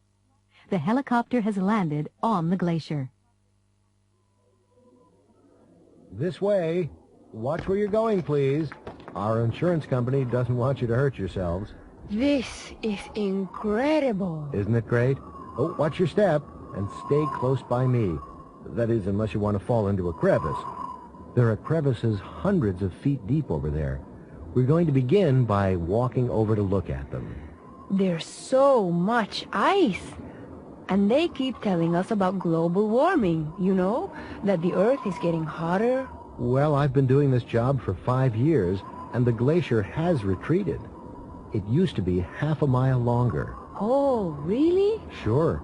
Unless it begins snowing more during the winters, it'll be gone in 50 years. What's the reason for that? We can't say. Farther north, some glaciers are still advancing. Maybe it's the local weather here in southeast Alaska, not the world climate. Unless we do more research, we won't know. People say it's the greenhouse gases. You know, if every car carried one more passenger, the United States would use less gasoline. Well, maybe. If everyone planted 1 tree a year, things would improve. And if we all walked instead of driving, the air would be cleaner. And I guess we'd all be healthier. But you can't measure it, really. So, in 50 years' time, this will all be gone? Right. Unless the winters start getting colder. Colder winters? How do you feel about that here in Alaska? Aren't they cold enough for you? Sure. But I wouldn't live here unless I liked snow and ice. And tourists wouldn't come here unless there were glaciers. And believe me, we need the tourist business.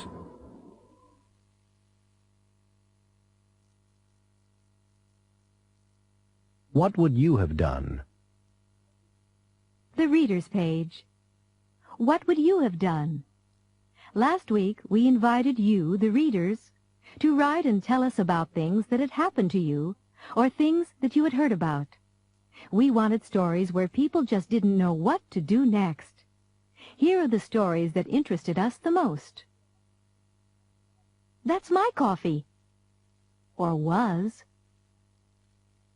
I was at a counter in a restaurant in a small western town. I had just been served a cup of coffee. Suddenly, this huge man, he looked like a boxer, came over, picked up my coffee, drank it, banged the cup down on the table, stared at me, and then walked away without saying anything. I suppose I should have said something, but I was scared stiff. I didn't know what to do. What would you have done? Stanley Wempy, Carbondale, Illinois. In deep water. I was driving through Oregon on my vacation. It was a very hot day, and I stopped at a small, deserted beach. I didn't have my bathing suit with me, but it was early in the morning, and there were no people or houses in sight. So I took off my clothes and swam out in the ocean in my underwear. I'm a very strong swimmer. I floated on my back, closed my eyes, and relaxed in the water. When I looked back at the beach, several cars had arrived, and there were 20 or 30 people sitting on the sand having a picnic. What would you have done? Jane Dare, Spokane, Washington. That's a no-no. I heard a great story about the Reverend Billy Cracker. He'd gone to London to speak at a large meeting. Anyway, when he stepped off the plane, there were a lot of reporters and TV cameras. The first question one of the reporters asked was, "Do you intend to visit any nightclubs in London?" Reverend Cracker smiled at the reporter. "Are there any nightclubs in London?" he answered innocently. The next morning, the headline in one of the London papers was, "Cracker's first question on arrival in London, are there any nightclubs?" How would you have felt? Reverend Oral Richards, Columbia, South Carolina. Strangers in the Night. My story isn't funny at all. It was a very frightening experience. You see, one night I woke up suddenly. I heard the tinkle of broken glass from downstairs, and I heard the window opening. Then I heard two voices. My wife woke up too. She told me to do something. A couple of days before, there had been a report about a burglary in the local paper. The burglars had been interrupted, and they had beaten up the homeowner. They'd nearly killed him. I was trembling with fear. I just didn't know what to do. In the end, I didn't go down, and they stole the sterling silverware we had inherited from my mother. Was I right? What would you have done? Lorenzo Machado, Abilene, Texas. Deep fried. I had parked my car at a local shopping mall, and I was taking a shortcut through the side door of a restaurant. Halfway across the restaurant, I spotted my father eating a hamburger and French fries. He often eats there. I sneaked up behind him, put my hand over his shoulder, took a French fry off the plate, dipped it in the ketchup, and ate it. Then I realized that the man was not my father. I was so embarrassed. I couldn't say a word. What would you have done? Cheryl Redburn, Minneapolis, Minnesota.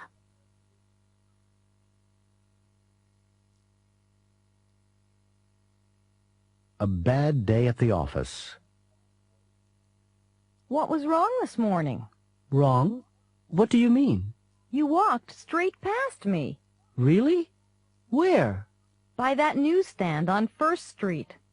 I'm really sorry, Amy. I just didn't see you. Come on, Tim. You must have. I was waving. No, honestly, I didn't see you. If I had seen you, I would have said hello. Tim, have you sent that fax to Japan? No, I haven't. Why haven't you done it yet? It's urgent. Because you didn't ask me to do it. I didn't? No, you didn't. If you had asked me, I'd have sent it.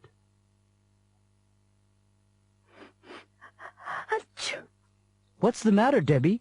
You don't look well. No, I've had a terrible cold. It's better today, though. I had a bad cold last week. I know, and you gave it to everyone in the office. I wouldn't have come to work if I'd had a cold like that. Tim, did you type this letter or did Akiko? I did. Is there something wrong? Take a look.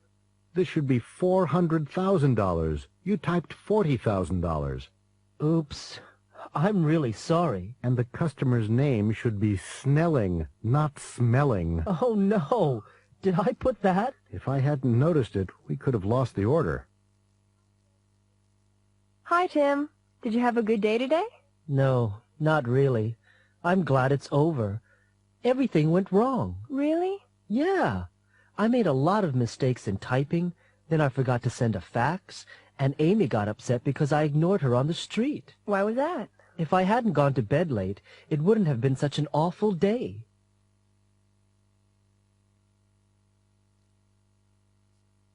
A Saturday afternoon. Laura felt slightly uneasy as the guard unlocked the gates and waved her through. The Blitzkopf Clinic was, after all, the most exclusive institution of its type in the country. She parked her car outside the main entrance of the sterile white main building. She paused on the steps to look at the beautiful flower gardens. An old man was watering the flower bed beside the steps. He smiled at her. Good afternoon. Are you a new patient? Oh, I'm not a patient. I'm just here to do some research. I wonder if you could tell me the way to Dr. Blitzkopf's office? Certainly. Just go through the main door, turn left, walk down to the end of the hall, and it's the last door on the right. Thank you very much. Dr. Blitzkopf was expecting her. He had been looking forward to meeting his new research assistant. Dr. Blitzkopf showed her around. He was obviously very proud of his clinic, and Laura was impressed by the relaxed and informal atmosphere. For the next few weeks, Laura spent the mornings interviewing patients and the afternoons in the flower gardens, writing up the results of her research. Some of the patients were withdrawn and depressed. Some seemed almost normal. She found it hard to believe that all of them had been considered too dangerous to live in normal society. Laura often saw the old man in the straw hat. He spent most of his time working in the flower gardens, but he always stopped to speak to her. She found out that his name was Edward Beale. He was a gentle and mild-mannered man, with clear blue, honest eyes, white hair, and a pinkish complexion. He always looked pleased with life. She became particularly curious about him. One night, at dinner, she asked about Mr. Beale. Ah, yes, Edward. Nice old guy. He's been here longer than anybody. What's wrong with him? Nothing. His family put him here 40 years ago. They never come to visit him, but the bills are always paid on time. But what had he done? He burned down his school when he was 17. Over the next few years, there were a number of mysterious fires in his neighborhood, but the family did nothing until he tried to set fire to the family mansion. He was in here the next day. Edward never protested. And that was 40 years ago? I'm afraid so. But he couldn't still be dangerous. No. If he wanted to start a fire, he could have done it at any time. Laura was shocked by the story. She wrote letters to Edward's family, but never received a reply. He had never been officially certified as insane, so he could leave at any time. Dr. Blitzkopf let her talk to Edward. Edward, have you ever thought about leaving this place? No, this is my home. And anyway, I have nowhere else to go. But wouldn't you like to go into town sometimes? I suppose it would be nice, but I wouldn't want to stay away for long.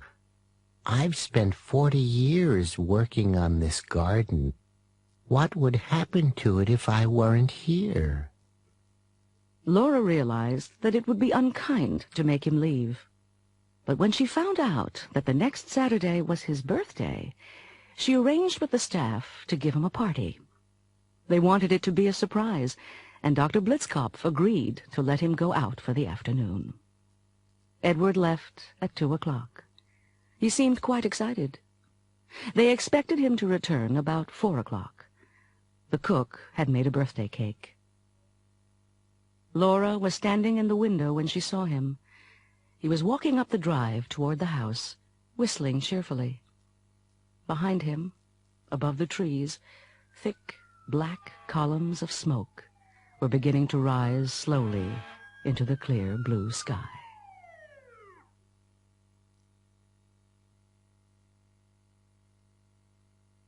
Vacation USA.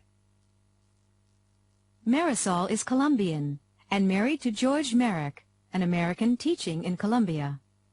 They've just returned to Colombia, and George is telling his friends at work about their trip. We had a great time, but it was pretty tiring. We went on most of the tours because Marisol didn't want to miss anything. I really felt we needed more time. If we went again, we'd stay longer. We would have spent more time in San Francisco and less time in Los Angeles if we'd had a choice. Los Angeles was a little disappointing. We went on a tour of Beverly Hills to see the houses of the stars, but unless you had studied film history, you would never have heard of most of them. Generally speaking, the hotels, food, and service were excellent. Marisol found Americans to be very friendly. We probably took too much luggage. Clothes in California were so cheap. It would have been a good idea to take along an empty suitcase. If I'd done that, the savings on clothes would almost have paid for half of the airfare. Well, not really. The Rizzos, a retired couple from Bangor, Maine, were on the tour with the Merricks. Florence Rizzo was asked about the trip. We'd been looking forward to this trip for years, and it was the vacation of a lifetime. I think we enjoyed Las Vegas the most, but 2 nights were probably enough. If we'd stayed there much longer, we'd have lost all our money. Disneyland is a must for anyone with children. If only we'd had our grandchildren with us. They would have loved it. We went on some of the tours, and we could have gone on more, but you can't see everything, can you? I loved the food in California. You know, all those salads and fresh vegetables. We wouldn't have gone on this trip unless it had been an escorted tour group. We're not as young as we used to be, and we couldn't have done it on our own. Everyone, however, was so helpful to us. When you're visiting Northern California, be sure to come to Dr. Bronner's Hot Springs Spa in beautiful, relaxing Calistoga for a fabulous health break. For just $69, you'll get a complete health treatment: mud bath, mineral bath, sauna, steam wrap, and massage. We guarantee that you'll come out feeling refreshed, rejuvenated, and just plain terrific, all for only $69. You can stay at Dr. Bronner's overnight for just $94. All the rooms are spacious and quiet, with large private baths. They all have color TVs, mini refrigerators, and microwaves. Your comfort is our business. We're conveniently located on Lincoln Avenue, just 1 block from the Calistoga bookstore. For reservations, call 1-707-555-2478.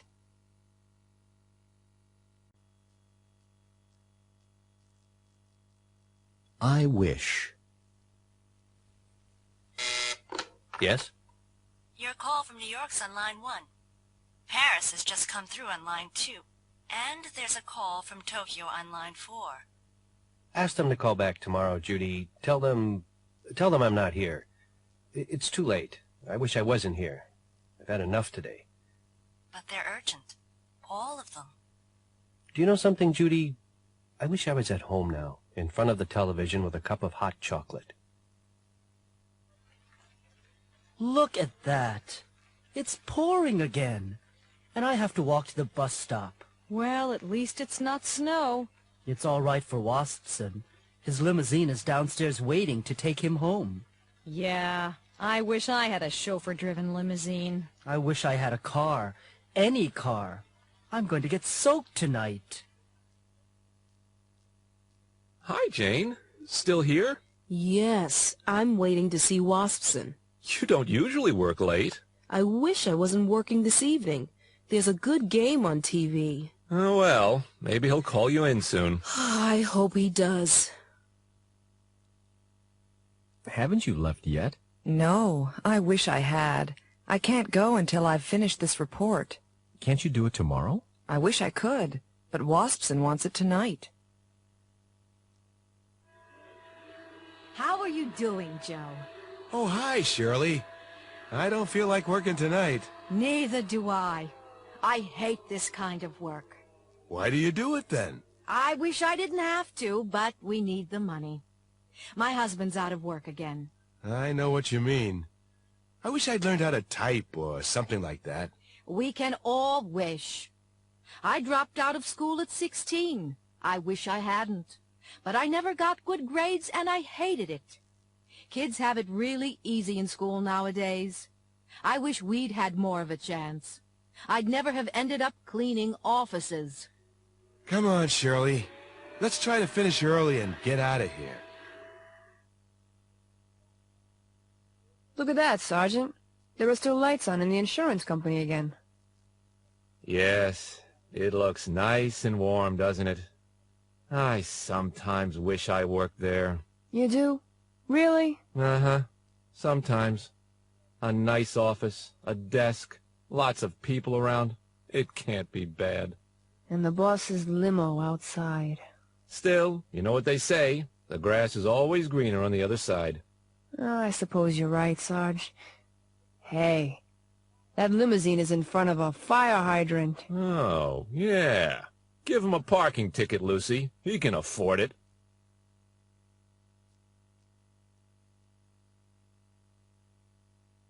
The happiest days of your life? Some people say that your days in school are the happiest days of your life. Here are 5 people talking about their experiences. Wade Hamlin is a successful self-employed builder. School? It's a waste of time, mostly. At least it was for me. I quit after my sophomore year in college because I stopped hoping that I would ever learn anything. I wanted to start earning a living in the real world.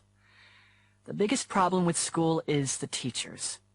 If I'd listened to my teachers, I would know all about Shakespeare and what day the Civil War started and how to conjugate Spanish verbs and how to prove the Pythagorean theorem and all that junk. But I wouldn't know anything about how to make a business deal or raise my kids or anything that's really important. I'm sorry I went to school at all. Anne Marie Johnson is the personnel manager of a department store. I loved school. I was a straight-A student almost every year, but I didn't spend all my time studying. I participated in a lot of extracurricular activities and sports, too. I was in student government both in high school and in college. I was always sorry when summer vacation started. 3 months with no school? Most kids like vacations more than school, but not me. Some of my friends in high school didn't go to college, but they regret it now. Some of them would have done well if they had been encouraged to go. I only regret not going to graduate school after I got my bachelor's degree. I've started an MBA at night, but it's not the same. Work is all right, but I miss the friends and the fun that went along with the studying. Craig Phillips is a Wall Street stockbroker. I went to prep school, and then I went to Harvard. I guess you could say I had the best education money could buy. But it wasn't easy. We had to study very hard, and a lot was expected of us. The thing I remember most is the friendship. The friends I made then are still my friends today. Most of us were together in prep school, and then at Harvard, too. Sports were very important for me. I believe that team sports teach people to work together, and competition with another team brings out the best in people. Anyway, discipline was stricter then. It's too bad that it's changed. Maybe young people would be better behaved nowadays if there was more discipline in the schools. My biggest regret is that I didn't have the family life other boys had. After age 12, I only saw my family at Christmas and in the summer. Colleen McGrath is a factory worker. School was just another part of neighborhood life. My brothers and sisters and I went to a parochial elementary school 3 blocks from home. Later, we had to take a bus to the public high school, but it was only a 10-minute ride. And then we all went to the local community college. I wish my kids could do that. I have to take the youngest in the car to the big elementary school across the river. A school bus picks up the other 2 who are in junior high school, and it takes them almost an hour each way. I wish things hadn't changed so much. I went to a big high school in the Midwest. We lived in a well-to-do suburb, so the school was pretty good academically. I wish my parents had let me take more science and math courses. No, I wish I had insisted on taking what I wanted to. For college, they sent me east to a fancy girls' school. For them, girls went to college only to meet the right boy. And, as a second thought, to have something to fall back on, in case your husband died and you had to go to work. I thought they were right, and I was wrong. So I majored in literature. I never met the right boy. Instead of falling back on teaching literature, I'm in advertising. In fact, I'm the vice president of my agency. It's okay. But if I had taken the subjects I wanted, I would be an engineer or an astronaut. I wish my teachers had given me better advice. I'm really sorry my parents didn't let me do what I wanted.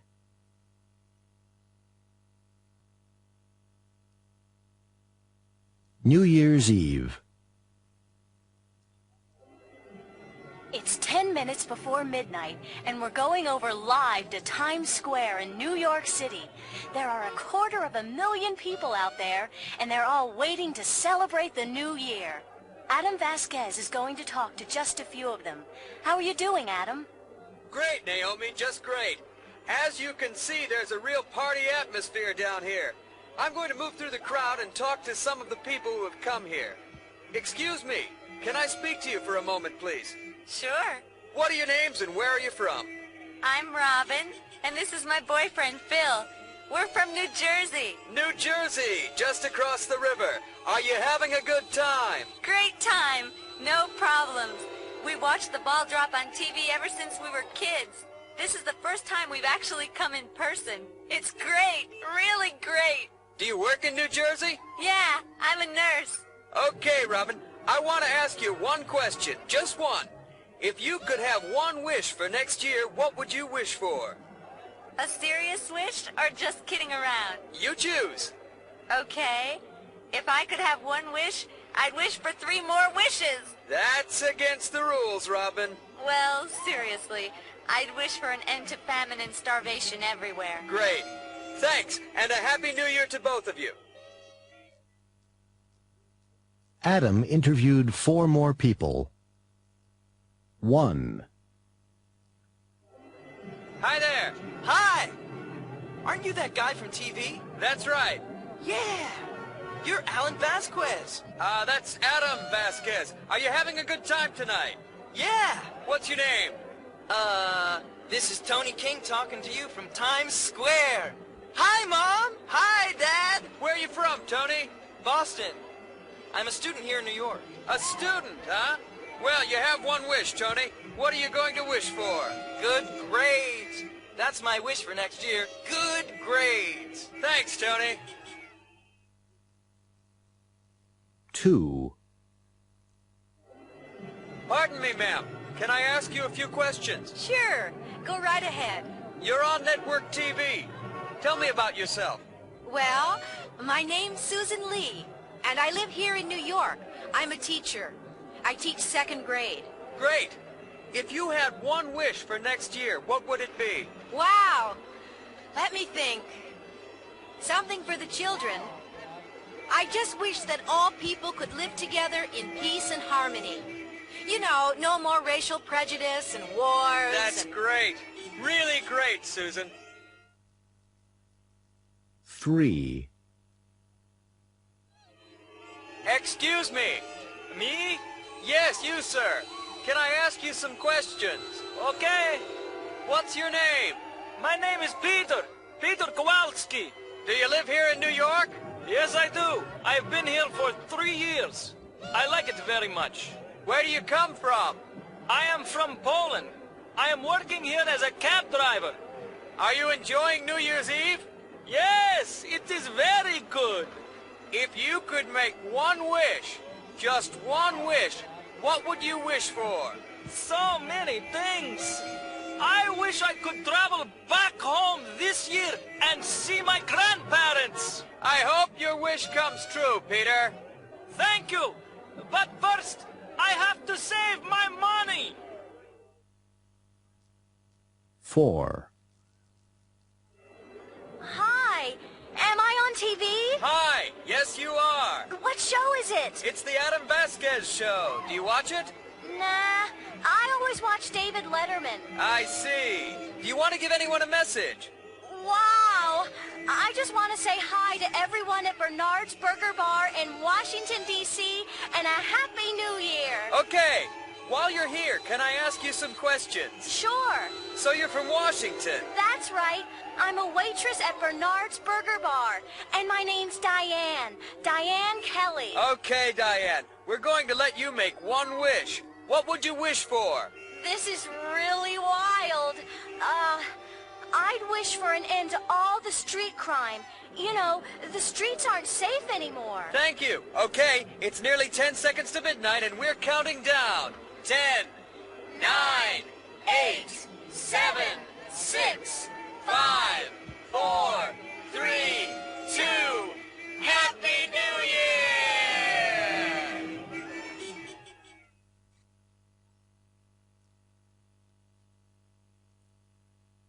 Operation Impossible.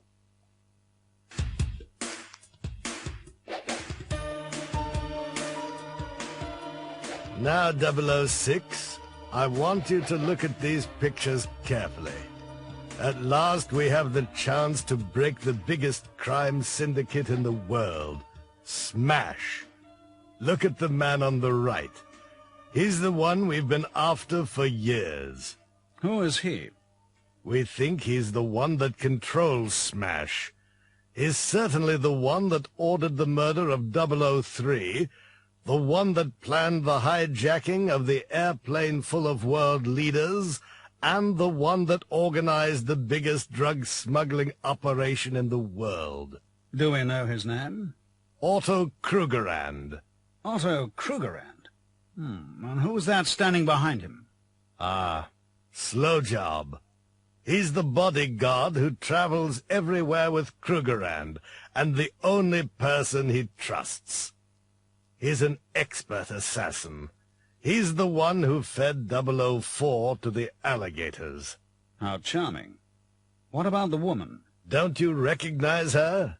Marla Powers. She's the one who arranged the pipeline explosion and then vanished into thin air. She's also Krugerrand's wife and the only pilot he allows to fly his private plane. Who's the little guy wearing thick glasses? That's Professor Peratov, the mad scientist who defected from Moldania. He's an expert on laser technology and the first man who's been able to perfect a space laser weapon.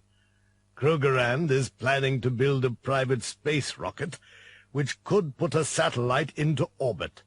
Do you understand the importance of this 006? If they got a laser weapon into space, they could blackmail the world. Take a look at this picture, 006. It's an oil rig. It looks like it, doesn't it? It belongs to Krugerrand's oil company. It's supposed to be drilling for oil in the Indian Ocean. Below it, there's a vast underwater complex. The superstructure looks odd. In fact, it conceals the launching pad they're going to use for the rocket. That must be a radar scanner there. Yes, it's the scanner they'll use to track the rocket. But they can also see anything that tries to get near the rig. It's going to be very difficult to get you in, 006. What's the plan, then? We're flying you to California tonight for 2 weeks of intensive mini-submarine training. That sounds like fun.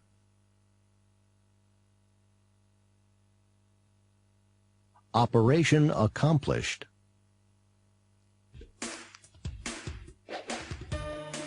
When 006 reached the rig, he climbed up one of the towers. He needed to change out of his wetsuit. He went into an empty cabin, found some clothes just his size, and put them on. Suddenly, the guard whose cabin he was searching came in. Everything went dark. 006 woke up with his hands tied behind his back. His head was throbbing. He was apparently in some kind of control room. In the room were Otto Krugerrand, Slowjob, Mala, and the guard whose clothes he was wearing. A beautiful woman whose hands were also tied was lying beside him. She was Pick Wells, an American agent 006 had met in Washington. 006 glanced at his watch. The explosive device he'd put on the rig was timed to explode in 40 minutes. "Welcome, Commander Fleming. We've been expecting you," Otto said, smiling. "Unfortunately, we won't have time to show you around. Slowjob will take you to feed the sharks. They must be very hungry by now." Slow Job escorted them to Krugerrand's private apartment. One wall was made of thick glass. Behind it, 006 could see the dark shapes of the sharks swimming around. Slow Job pushed the two agents up a spiral staircase to a platform above the shark tank. He was careful to keep his gun trained on them all the time. "You wouldn't refuse us a last cigarette, would you, Slow Job?" 006 asked. "I don't smoke," Slow Job grinned. "And you shouldn't either. It's bad for your health." "Now, come on, Slow Job. There are some cigarettes and a lighter in my jacket pocket." "Okay, but don't try anything." Slow Job reached into 006's pocket and took out the cigarettes and lighter. He took one cigarette out of the pack, pushed it into 006's mouth, and put the pack back into 006's pocket. Slow Job pressed the lighter with his thumb. The sudden force of the flame took him by surprise. At that moment, 006 kicked him, and his gun fell to the floor. Slow Job tumbled backward and disappeared forever into the tank of sharks. The lighter had dropped to the floor and was still burning. 006 was able to burn through the ropes that held his hands. He quickly untied Pick, who picked up Slow Job's gun. "We don't have much time," he said. "Can you fly a helicopter?" "With my eyes closed," she replied. "Good. Let's go." 006 and Pick tiptoed into the control room where Otto and Mala still were. Paratov had joined them. 006 fired the lighter at the control panel, which exploded and burst into flames. Otto tackled 006, and the lighter flew out of his hand. Mala and Paratov desperately tried to put out the flames. Pick pointed the gun at Mala, Otto, and Paratov, and ordered them to lie on the floor. Then she and 006 ran out of the room, locking it behind them. They ran up to the helicopter pad and quickly climbed into the helicopter. The helicopter soared into the sky. A few seconds later, there was a massive explosion as the rig blew up.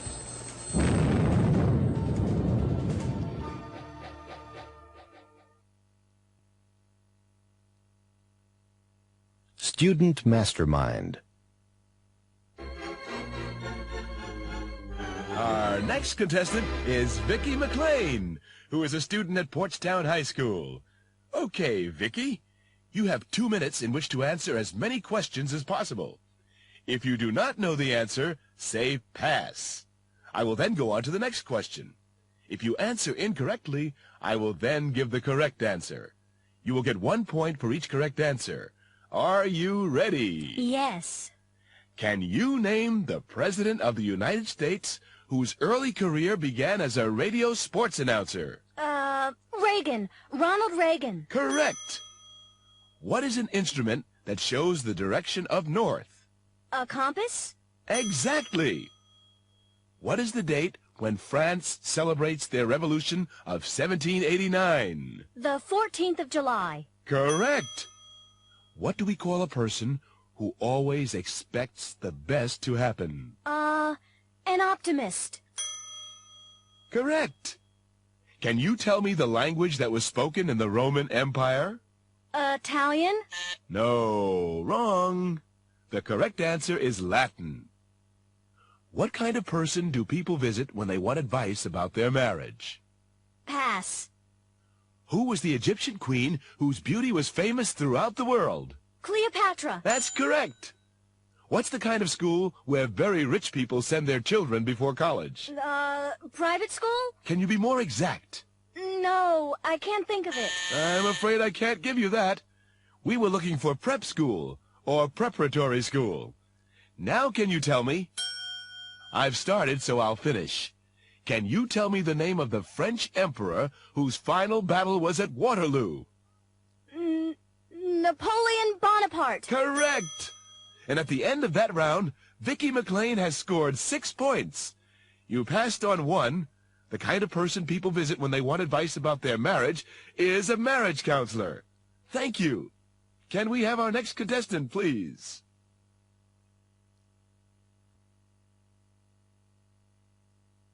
The Middleburg Herald. Caroline Newton, who was kidnapped last Monday, has been found safe and sound. The 14-year-old, whose parents are well-known and wealthy doctors, was found by police in a house in Bayside, only 20 miles from her home. The alleged kidnappers, who were arrested and charged by police last night, rented the house under the name Mr. and Mrs. Harry Gilmore. Neighbors, who were suspicious of the new renters, called police. The suspects, whose real names are Jill and Andrew Rowland, confessed to the crime.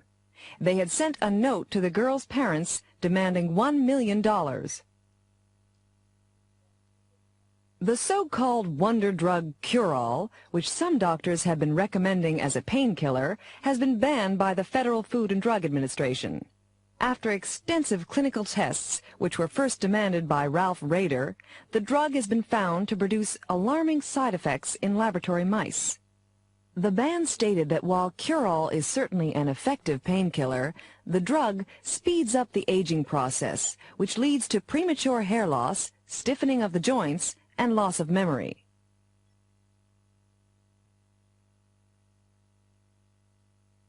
Relatives.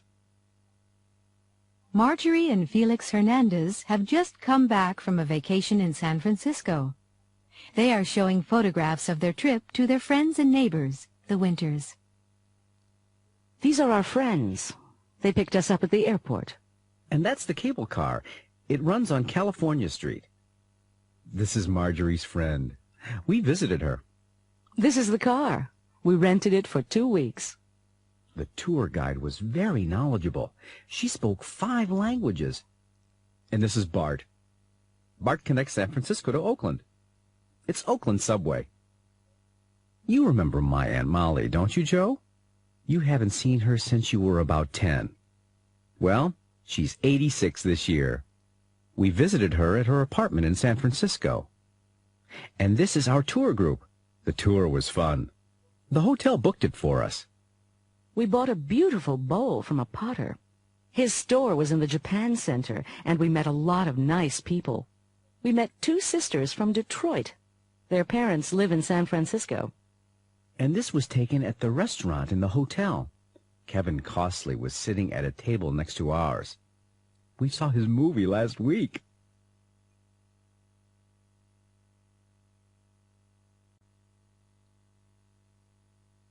Describing things. Stolen car. Police Department, Sergeant Wong speaking. My car's been stolen. It's gone. Okay, now, calm down. Let me have your name and address. Richard Lockwood, 4512 Eisenhower Boulevard, apartment 18J. All right. Now give me a description of the missing vehicle. Well, it's a 95 Ford Escort, a light gray 4-door model. Oh, it has a thin dark blue stripe along the sides and a dent in the left front fender. What's the license plate number? RJG1224. Hold on just a minute. Hello? I have some good news and some bad news. The good news is that your car wasn't stolen. It was towed for illegal parking. The bad news is that it will cost you $150 to get it back. The real estate agent. Hello, Donna Wu speaking. Hi, Donna. This is Joyce Fine at Ivy Realty. I think I found a house you'll be interested in. Oh, terrific. What's it like? Tell me about it. Well, it's in Arrowhead, the section you wanted. It's a split-level, 3-bedroom, red brick house with white trim. It's only 6 years old and has a large country-style kitchen. How big a yard does it have?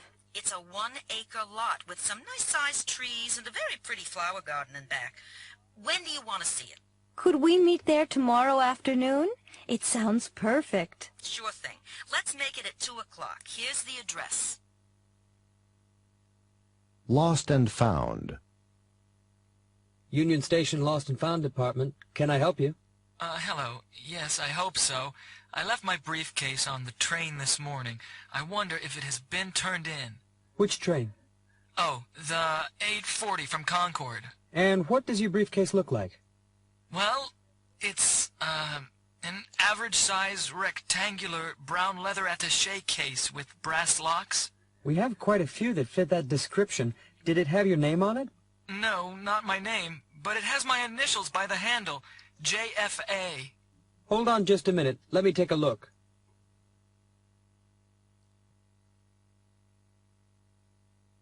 Describing people.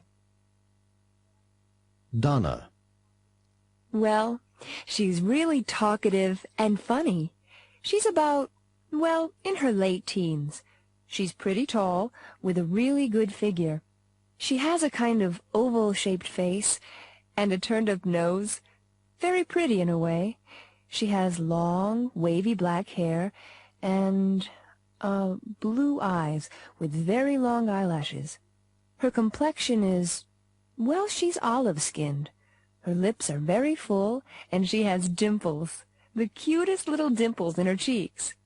Oh, and she always wears jeans. Tony.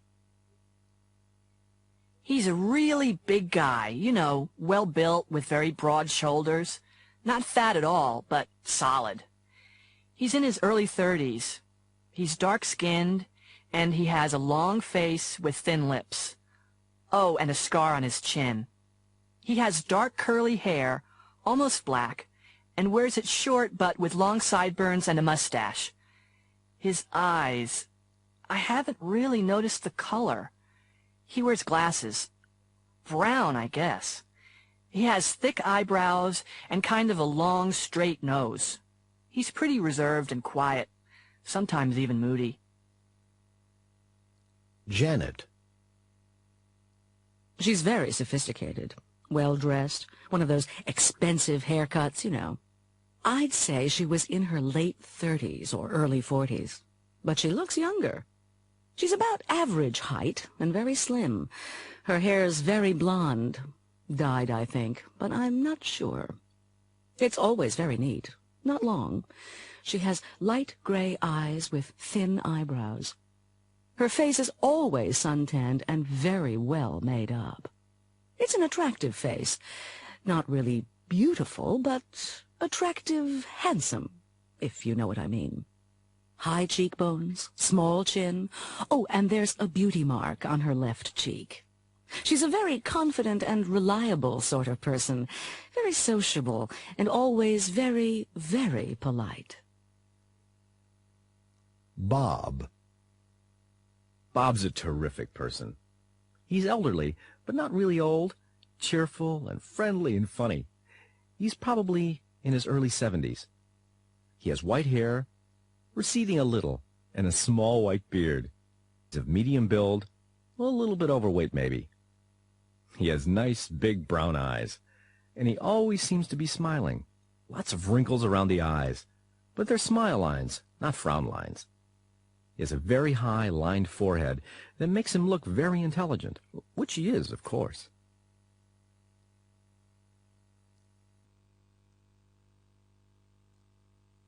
Presidential debate.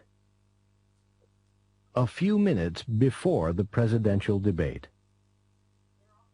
Come on, Gary. Hurry up. The debate is about to start. How come you're so late? The battery was dead. I had to call Al from the garage to give me a jump start. Then I went back to the garage to get some gas and to get the battery recharged. Oh, no. Do we need a new battery? Probably. Not another expense. If it's not one thing, it's another. Oh, the debate's starting. We'll talk later. We interrupt our regular television schedule in order to bring you the following presidential debate. Good evening. I'm Carol Moore. As you know, 3 people are running for President of the United States. I will introduce them in a moment. In order to be fair, we will allow all 3 candidates to answer each question. Each candidate will be allowed a 1-minute response to make sure everyone gets to express his or her opinion. And now it gives me great pleasure to introduce our 3 candidates. Mrs. Victoria Cranston, Mr. Ron Perot, and Mr. Bob Noel. The first area I'd like to ask about is the economy. What are you going to do to make sure the economy improves? Mr. Parrow, we'll start with you. You know, I'm a successful businessman, and I know how to make a lot of money. To get this economy back on its feet, we need to repeal the income tax increases of the last few years. In order to make up for the loss of revenue, I'll put a tax on gasoline. The gas tax would be just 10 cents per gallon per year for the next 4 years. And I do a bunch of things to help small business owners. We need to help small businesses in order to increase the number of good jobs. For the purpose of getting the economy moving again, I'll give tax credits to manufacturers. We have to sell things, folks, if we're going to make money. Oh, am I out of time already?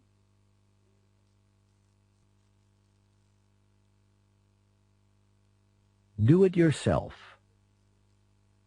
Do-It-Yourself magazine sponsors a contest every summer to find the winner of the annual Do-It-Yourself Award. This year, a married couple, Rudy and Irene Cipriani, won. A writer from Do-It-Yourself is interviewing them at their house.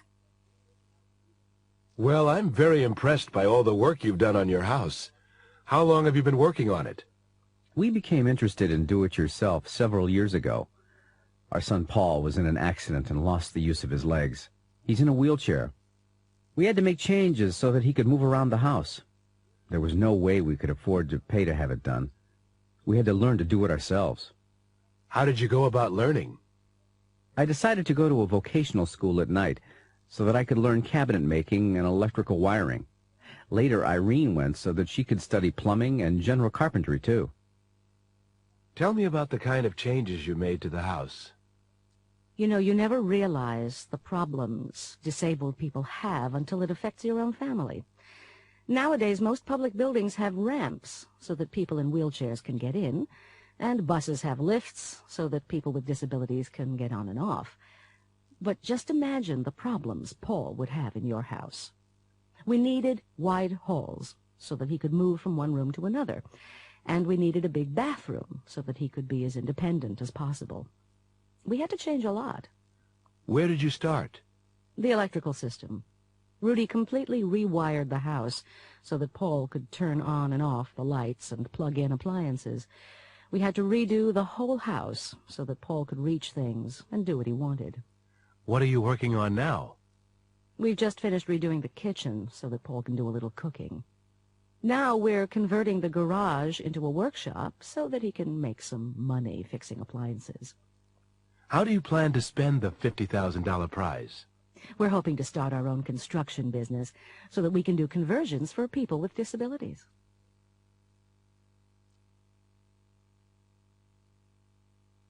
A New Way of Life. Tonight on TV Close-Up, our correspondent Diana Romero will talk to some rat race dropouts, some very happy people who've given up regular jobs and high salaries to start a new way of life. I'm here in northern Vermont, where the nearest town is more than 25 miles away. Dan and Michelle Gallagher were born and lived most of their lives in Boston. Dan was vice president of marketing for a publishing company, and Michelle was an advertising executive. They gave up their jobs and moved to this remote area of Vermont 4 years ago. Michelle, what made you give up everything for this? Everything? A big house and expensive cars aren't everything. We used to work long hours. Such long hours, in fact, that we hardly ever saw each other. We wanted to do this years ago, but we were making so much money that we were afraid to quit our jobs. Even the time we spent at home was so hectic that we never had time to just be together. So 4 years ago, we traveled around New England on vacation. We saw this place. It was for sale, and we liked it so much we decided to buy it. The next week, we quit our jobs, sold most of our things, and here we are. How do you earn a living? We don't need a lot. We have 2 milk cows and a few chickens. We grow all our own vegetables. It's a simple life. We're still so busy that we work from dawn to dark, but we're together. And now we have Kimberly, who's 3. We're happier than we've ever been.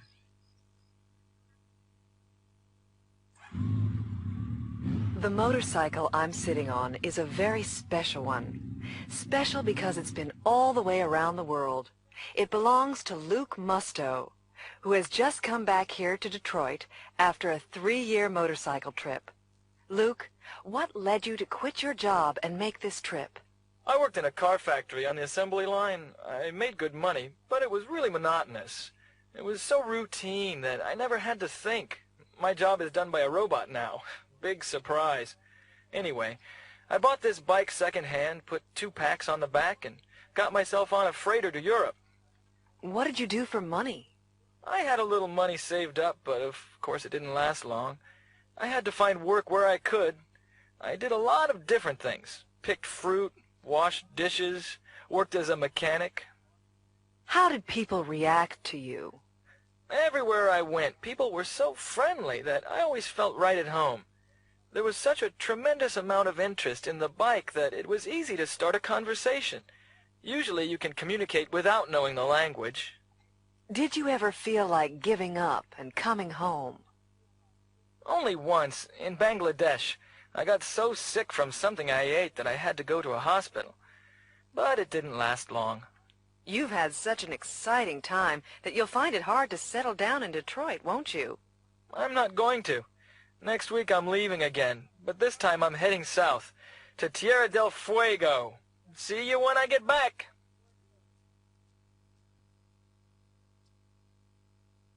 Last of the airships? At 7:20 p.m. on May 6, 1937, the world's largest airship, the Hindenburg, floated majestically over Lakehurst Airport, New Jersey, after an uneventful crossing from Frankfurt, Germany. There were 97 people on board for the first Atlantic crossing of the season. There were a number of reporters waiting to greet it. Suddenly, radio listeners heard the commentator screaming, "Oh my God! It's broken into flames! It's flashing! Flashing! It's flashing terribly!"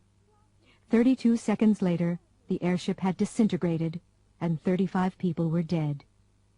The age of the airship was over. The Hindenburg was the last in a series of airships which had been developed over 40 years in both Europe and the United States. They were designed to carry passengers and cargo over long distances. The Hindenburg could carry 50 passengers in 25 luxury cabins with all the amenities of a first-class hotel. All the cabins had hot and cold water and electric heating. There was a dining room, a bar, and a lounge with a dance floor and a baby grand piano. The Hindenburg had been built to rival the great luxury transatlantic liners. It was able to cross the Atlantic in less than half the time of a liner. By 1937, it had carried 1,000 passengers safely and had even transported circus animals and cars.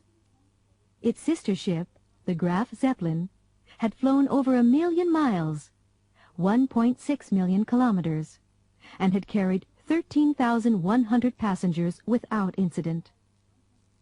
Nobody knows the exact cause of the Hindenburg disaster. The Hindenburg was filled with hydrogen, which is a highly flammable gas, and every safety precaution had been taken to prevent accidents. Sabotage has been suggested, but experts at the time believed that it was caused by leaking gas, which was ignited by static electricity. It had been waiting to land for 3 hours because of heavy thunderstorms. The explosion happened just as the first mooring rope, which was wet, touched the ground. The most surprising thing is that 62 people managed to escape. The fatalities were highest among the crew members, many of whom were working deep inside the airship. After the Hindenburg disaster, all airships were grounded, and until recently, they have never been seriously considered as a commercial proposition.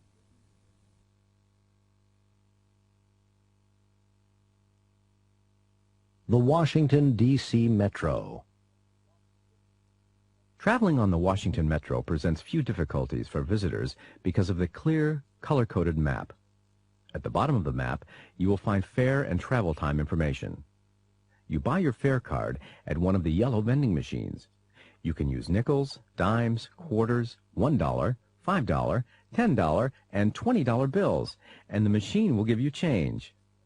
You have to use your fare card to enter the metro system by inserting it into the slot at the gate. It will be returned to you at the other side of the gate. Do the same thing when exiting the system. Piero and Margarita have just arrived at National Airport. Okay. We have to get to Deanwood. Can you see it? Yes, it's up here. It looks so easy. We just take the yellow line to L'Enfant Plaza, then change to the orange line. It goes straight there. It's the 7th stop from L'Enfant Plaza. Betsy is at the information booth at the Pentagon. Excuse me, how do I get to Connecticut Avenue and Q Street? I mean, which is the nearest metro station? You want DuPont Circle. Take a look at the map. You take the yellow line to Gallery Place. Then you'll have to change for the red line. It's the 3rd stop. I see. Or you could take the blue line to Metro Center and change to the red line there. Which way is faster? It's about the same. Well, thank you. Where's a map? There's one over here. They said we have to meet them at Farragut North. Can you find it? Yes, here it is. I guess we take the blue line to L'Enfant Plaza, then change to the yellow line and go to Gallery Place. Then we go 2 stops to Farragut North on the red line. I'm not sure that's the quickest way. We could take the blue line all the way to Metro Center and get the red line there. Then it's only 1 stop. We might as well do it your way. It's only 1 change. My way has 2 changes. Where are we going now? The Washington Monument. Here's the map I picked up. Okay, let's see. Here we are at Union Station. I think the best way to go is to take the red line 3 stops to Metro Center. Right. And then we switch to either the blue line or the orange line. It doesn't seem to matter. So we take the blue or the orange line south to the 2nd stop. Great. It shouldn't take long.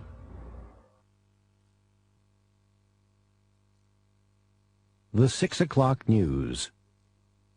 And now, the 6 o'clock report with Jack Dennehy. Good evening. Thousands of Portstown residents marched on City Hall today to protest plans to build a state prison near the city. Although a light rain was falling, an estimated 5,000 people marched over a mile from Portstown High School to City Hall, where Governor Brown and Mayor Henry Flores were meeting to discuss the project. A new prison is needed because the other state prisons are overcrowded. Several sites for the new prison were considered, but Portstown was chosen because, in the governor's words, all areas in the state must share the problems of our prison system. Although the protesters asked to meet with the governor, he refused and returned to the capital. After the governor's departure, however, the mayor met with the organizers of the march and explained his position.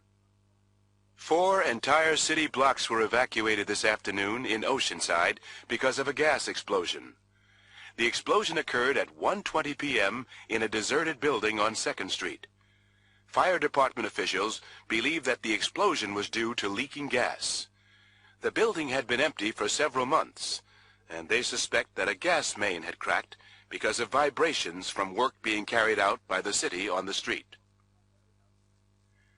Coast Guard helicopters went into action today after a yacht capsized in Coolidge Sound. Despite rain and high seas, the helicopters were able to rescue all but one of those aboard. 2 men and 2 women were pulled to safety, but one of the men was pronounced dead on arrival despite the rescue team's efforts. The other 3 are in satisfactory condition. The 5th passenger, a woman, was not found.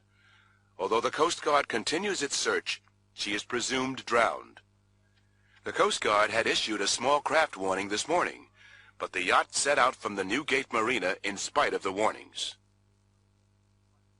Incomplete reports have reached this station about a 100-mile-an-hour car chase on Portstown streets. Only minutes ago, according to these reports, Portstown police were alerted by an anonymous phone call and rushed to catch a gang that was breaking into a local discount clothing store.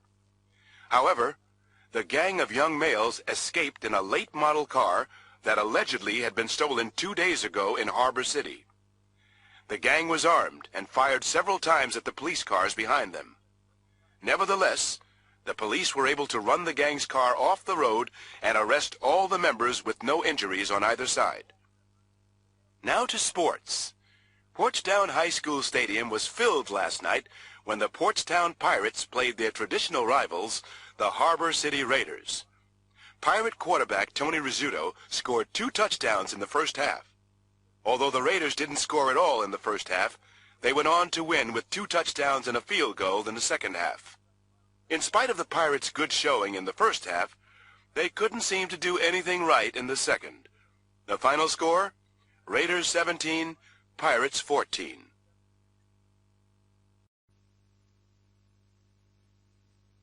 The Company Picnic. Every year, the Austin, Texas operation of Lemon Computers gives a 4th of July picnic for all its employees and their families. The picnic is held at a lake near town, and everyone enjoys swimming, water skiing, boating, playing games, and especially eating the big barbecue lunch. Leslie Carbone works in the accounting department. She's talking to Diane Romberg, the personnel director. Hi, Diane. Was that your son David you were just talking to? Oh, hi, Leslie. Yeah, that was David.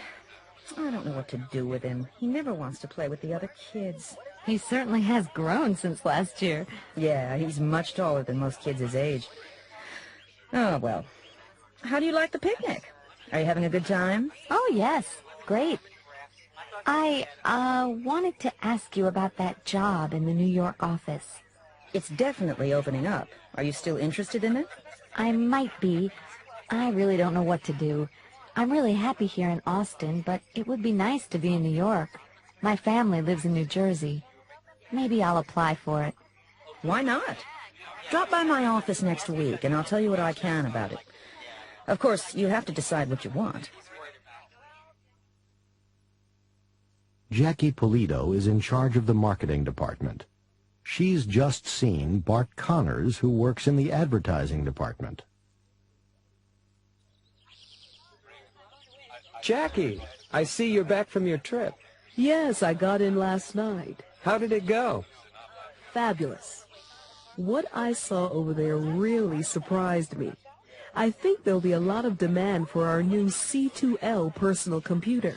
That's very interesting. Yes, really. What I found was very encouraging. We have just what they're looking for. Richard Eng is the Lemon Computers vice president who is in charge of the Austin operation. He's just run into Bob Ewing, who is the plant manager. Hi, Bob. It's another good picnic, isn't it? Yeah, it really is. Did you get my memo about the meeting Wednesday? Yeah, 10 o'clock, right? Your memo didn't say what the meeting's about. It's not bad news, is it? No, don't worry. It's good news, in fact. What we need to do is increase production of the C2L. Either we'll have to go into overtime, or we'll have to hire new people. Terrific! What we'll have to look at is how much each way will cost. Right, but we can cover the facts and figures on Wednesday. Let's not talk shop today.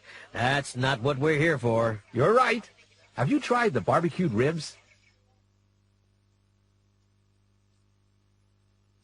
New on the job. It's Alan Newman's first day on his first job. It's in the maintenance department of a large factory. Bert Hogg, who has worked there for 25 years, is showing Alan around. All right, son. Any questions? Yeah. Where can I leave my jacket and things? There's a row of lockers over there. It doesn't matter which one you use. Take whichever one you want. Oh, thanks. And I have my Social Security card. They told me to bring it. Who should I show it to? Just take it up to personnel. You can show it to whoever is there. When can I do that? It really doesn't matter. Go whenever you want to, whenever it's convenient. Okay. Oh, another thing, Bert. Where can I park my motorcycle? There's plenty of room in the parking lot. Just don't put it in a space that's reserved. Other than that, you can leave it wherever there's room. Come on, I'll show you where you'll be working. In here. That's your workbench, and your stool is here. Just watch me at first and do whatever I tell you, okay? Okay. First of all, you can clean these tools. There's some solvent in that bottle on the shelf. All right. Is there any special way to do it? Huh? A special way? No, Alan. Clean them however you want to. There's no special way. 10:30. Come on, Alan. You can stop for a while. It's time for a break. Thanks. Don't thank me, son. You're doing a good job. It's time for a cup of coffee, or whatever you want. Oh, and after the break, I want you to go to the supply room and get me a few things, okay? Sure. Good. I need a can of striped paint, a rubber hammer and a glass nail, a left-handed screwdriver, and a bucket of steam. Just tell them Bert sent you. At the supply room. Hi there. Hi there. I'm here to get a can of striped paint. What? What are you talking about? I was sent here to pick up a can of striped paint. And what wise guy told you to do that? Bert Hogg. Oh, Bert Hogg. I see. What color stripes would you like? Oh, I don't know. Maybe I'd better ask him. I suppose he told you to get a right-handed screwdriver, too. No, he wants a left-handed one. Think about what you're saying. Just stop and think. But Bert said... Oh. Oh, yeah. Excuse me. A few minutes later. What took you so long, Alan? Well, the supply room didn't have what you wanted, so I filled out a requisition form and took it to the president's office. You've been here so long that I'm sure he'll approve whatever you need.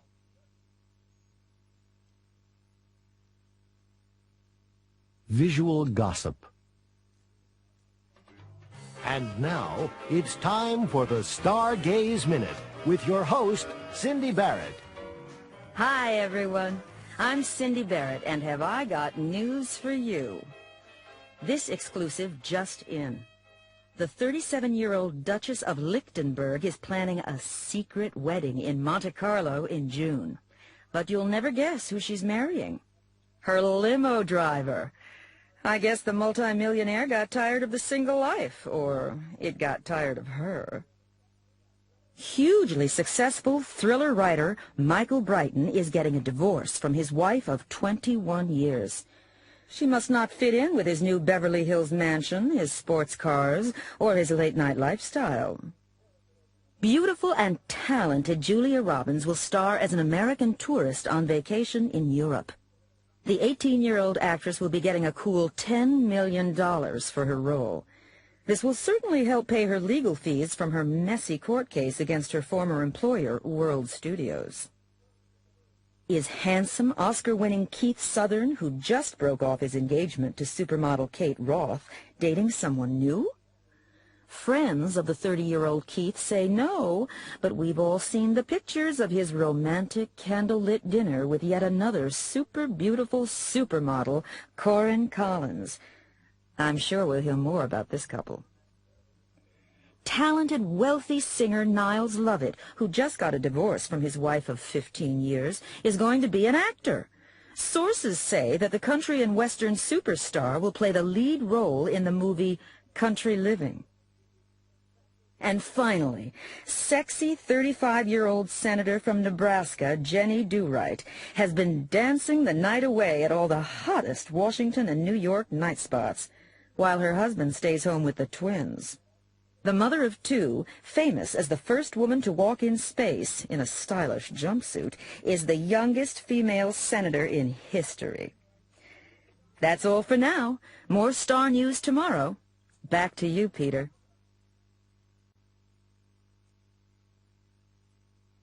A message to the stars. Our planet Earth is one of 9 planets revolving around the Sun, a fairly small and ordinary star which lies in the outer areas of the Milky Way galaxy. There are about 250 billion stars in our galaxy and billions of galaxies in the universe. People have always wondered about the possibility of intelligent life forms on other planets. In recent years, this has become serious scientific speculation. Some scientists believe that there must be large numbers of stars with planets that could support living intelligent beings. Perhaps we will never know. The nearest star is 4.3 light-years away. A light-year is the distance covered by light, traveling at about 186,000 miles, 300,000 kilometers a second, in 1 year. It would take the fastest Earth spacecraft about 40,000 years to reach the nearest star. For a number of years, radio telescopes have been trying to pick up signals from outer space, so far without success. There are, however, millions of possible radio frequencies, and there is no reason why a completely alien civilization should not use a different type of communication, such as X-rays, or even a type of wave we have not yet discovered. Suppose contact were made with beings 300 light-years away.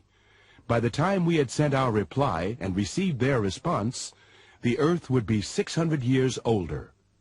It would be an interesting, but rather slow-moving conversation. Pioneer 10. The first man-made object to leave our solar system was the Pioneer 10 spacecraft. It was launched from Cape Kennedy on March 2nd, 1972.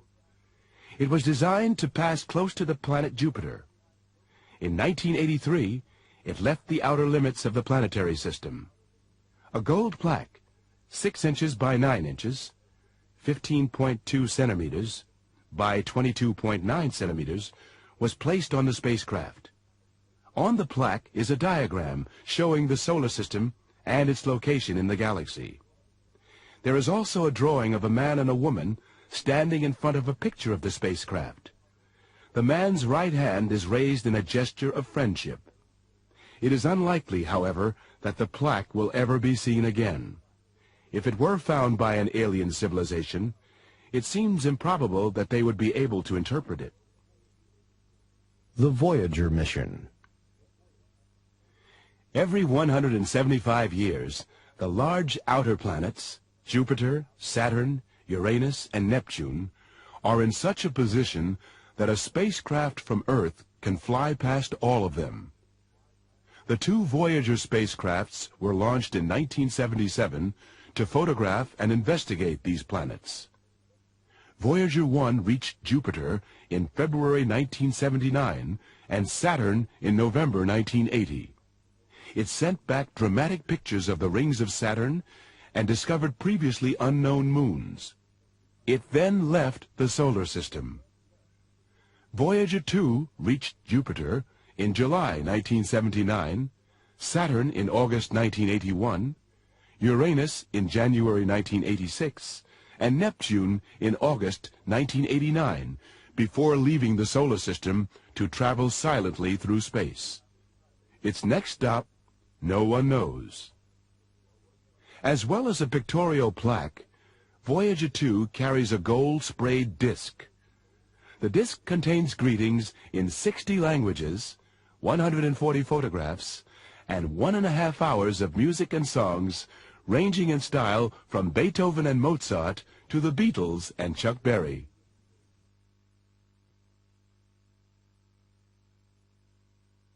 It's about time. Janet and Bruce live in Houston. Janet's younger sister, Pam, who lives in Denver, is flying down to spend a long weekend with them. Bruce, I think it's time to go and meet Pam at the airport. Oh, no. There's no need to hurry. There's plenty of time. It's only 8:30.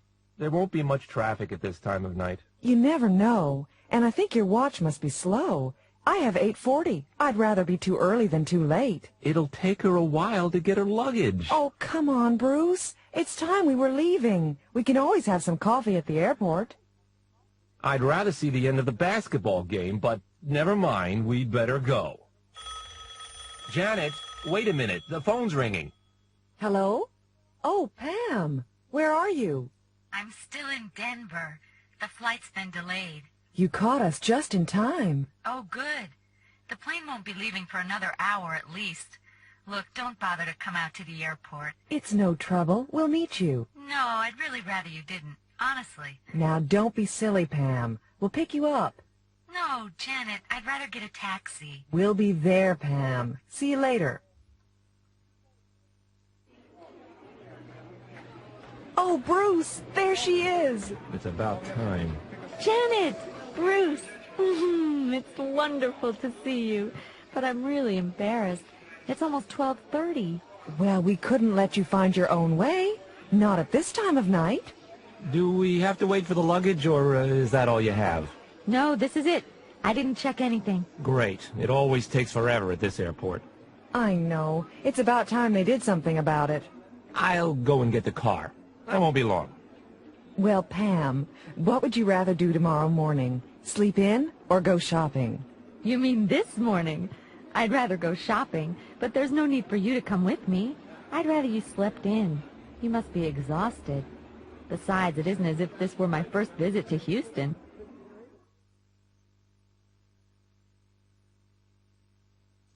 The New York Police Force. Thanks for inviting me to speak at your career assembly. You've asked me to talk about what it's like being a police officer. Well, I'm going to be honest with you. It's no picnic being a police officer in New York, and you have to be sure it's what you really want to do. When people need your help, they're only too happy to see you.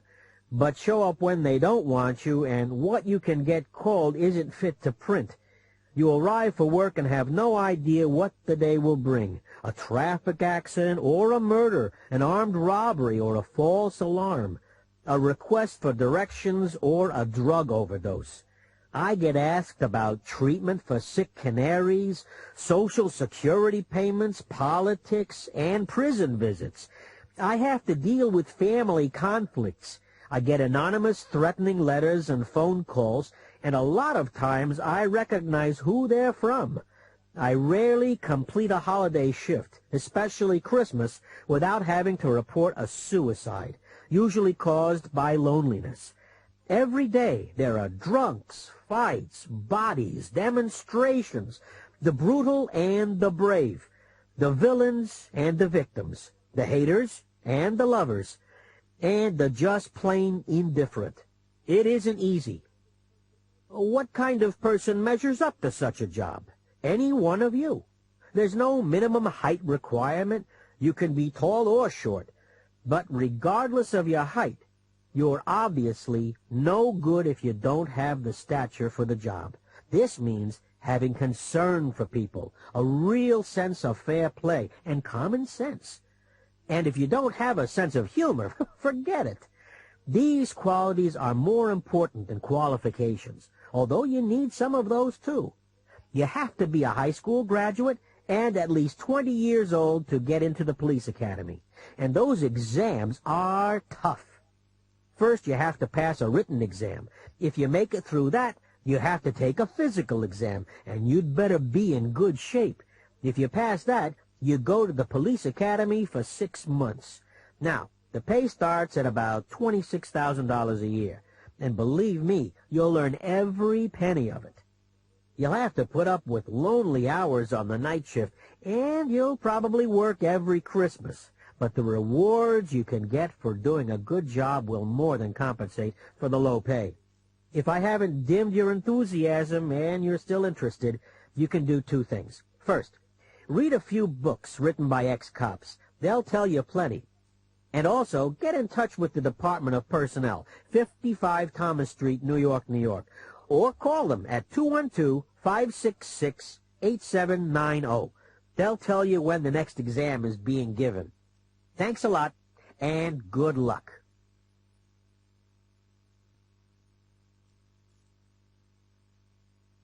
Gold Rush.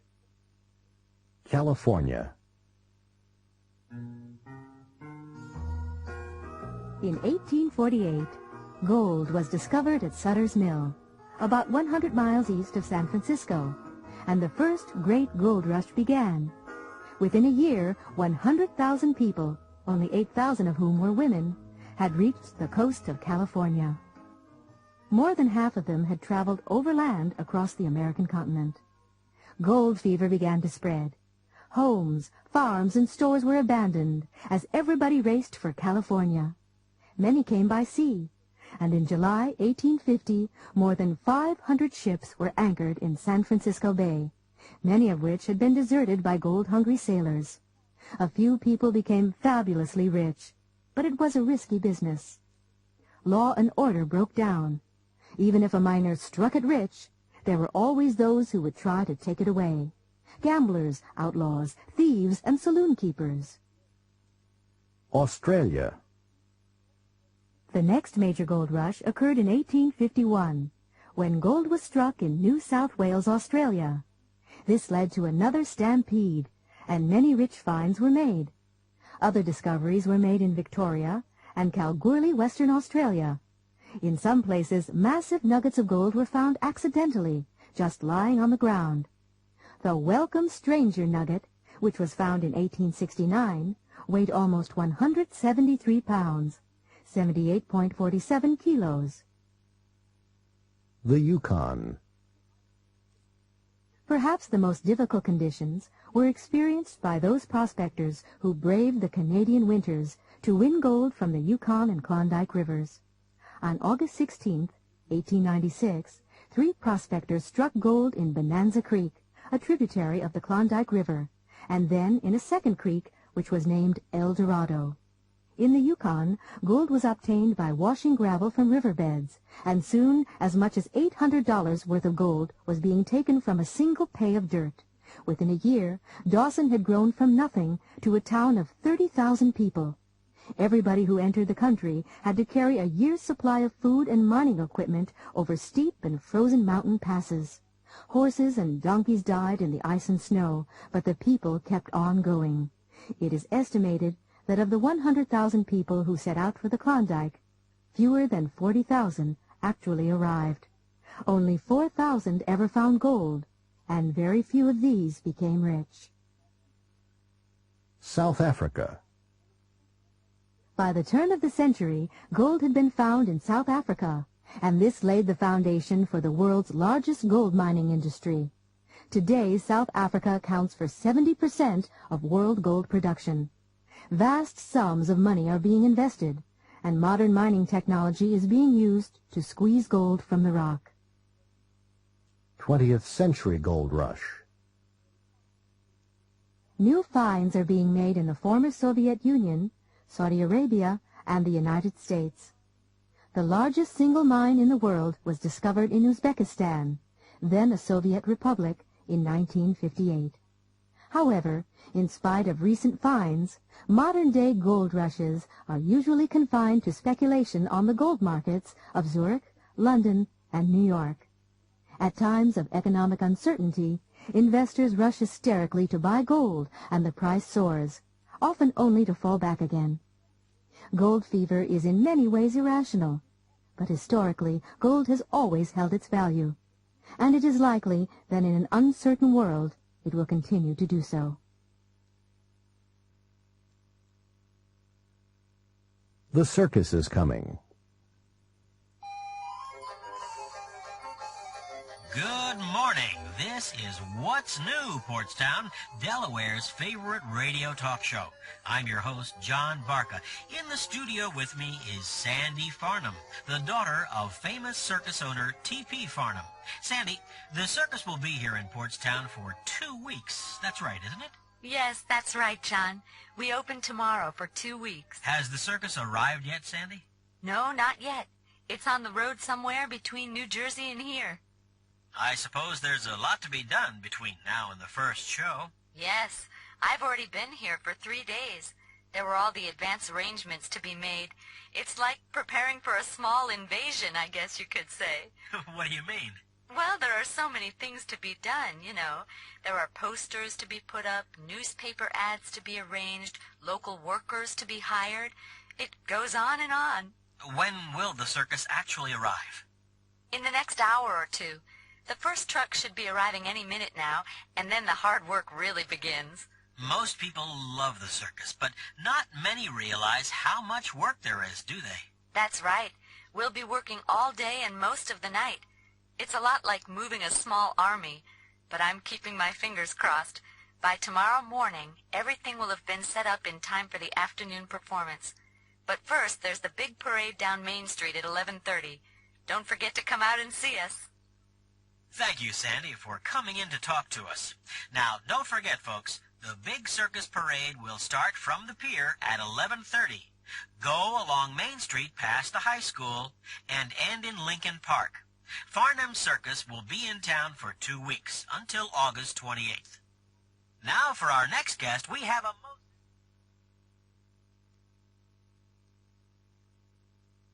Getting things done.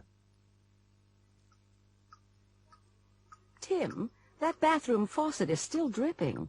It's driving me crazy. I thought you said you were going to fix it. Oh, yeah. The washer needs replacing. Why don't you replace it then? That's easier said than done. I think you'd better call a plumber and get it done. I'm not really sure how to do it. Sorry, Mom. Mark and Tina are going on vacation next week. They're driving to Las Vegas. Mark always gives Tina a lift to work. He's dropping her off outside her office. Tina, I won't be able to pick you up from work tonight. I'm having the car tuned up. I thought we'd better have it done before we go. Good idea. When are you picking it up? At 5:45. Why? Well, I want to have my hair done before we leave. I'll try to make an appointment to get it done after work. Then you can pick me up at the hairdresser's. Okay. Call me at work and let me know what time, okay? All right. I'll call you later. Bye. I'm afraid it hasn't been kept up very well. The man who lived here was in his 80s when he died a few months ago. His daughter doesn't want the place, so she's selling it. It looks as though it needs a lot of work done on it. True, but the price is very reasonable. It could be a great do-it-yourself project. I'm not that good with my hands. We'd have to get most of the work done for us. Oh, I don't know. Let's look at the inside. Oh, sure. Let's go in through the kitchen door. Phew! Look at that sink. It must have been there since the house was built. The kitchen's big, though, and has plenty of light. We always wanted an eat-in kitchen. We'd have to have all new cabinets and major appliances. New stove, refrigerator, dishwasher. Well, we'd have to start with having new plumbing installed. And we'd have to do something about this floor. I guess we could put down new tiles ourselves. Yeah, you're right. Is that the only electrical outlet there? I'm afraid it is. It looks pretty old. I'm sure the whole place would need rewiring. We'd certainly have to have that done even before the plumbing. We would need a lot more outlets, too. Would you like to see the rest of the house? The dining room and living room are through here. Oh, wow. These walls. I guess we'd have to cover all the walls with plasterboard. That's easier said than done. We'd have to get somebody to put up the plasterboard. Then we could do the painting. And of course the ceilings need painting. But we could do that too. What's the upstairs like? More of the same. As you say, all the walls and ceilings need work. But look at these floors. They're beautiful, aren't they? Now, as you know, there's no bathroom. Yes, I noticed the bathtub in the kitchen. What about the toilet? In the little outhouse in back. Anyway, I was about to say that you could have the small bedroom upstairs converted into a bathroom. More plumbing costs. But of course, we'd have to have it done. We couldn't live without indoor plumbing. Absolutely. Is there anything else that has to be done? Well, you'd have to get the roof repaired pretty soon. The sooner the better, if you ask me. It looks like water has been coming in over there. And we'd have to have a new oil burner put in, I guess. Plus, we'd have to have the windows weatherproof to keep the heat in during the winter. I bet it'll cost a fortune to heat this place. Well, of course, you'd want to insulate before you have the plasterboard put on. Yeah, I guess we could put in the insulation. So when it comes down to it, the only things we can do are put down the new tiles, put in the insulation, and paint the place. Right, and I wonder how good a job we'd do even with that. Well, thanks for showing us around, but I think we'd be better off knocking it down and starting all over again.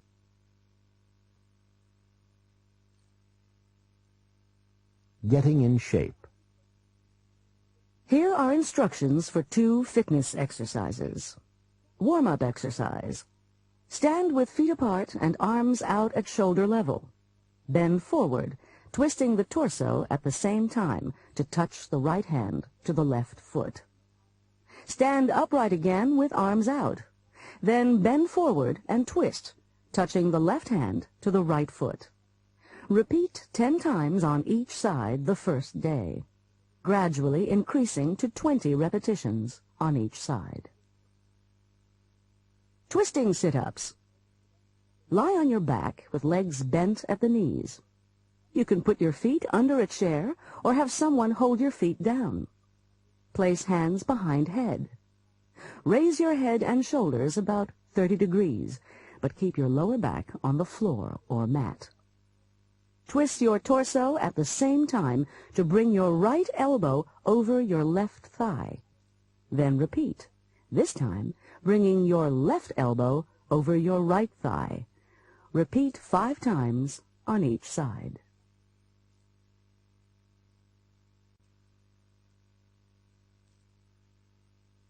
Don't panic. Don't forget to fasten your seat belts. Please do not leave your seat while the seatbelt light is on. Please look at the monitors for information about safety procedures.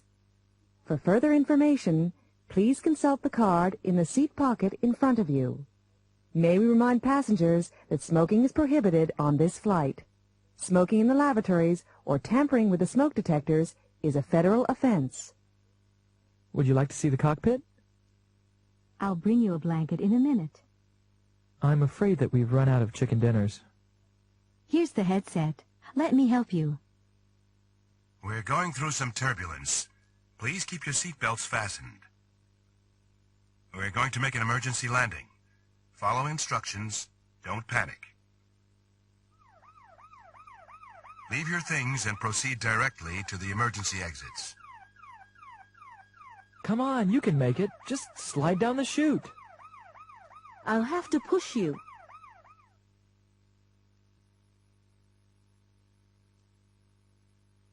Messages. Listening 1. Rosa Sampson is a secretary at Standard Security Systems. Her boss, Peter Daniels, was away on business on Monday. She took several messages for him. 9 o'clock.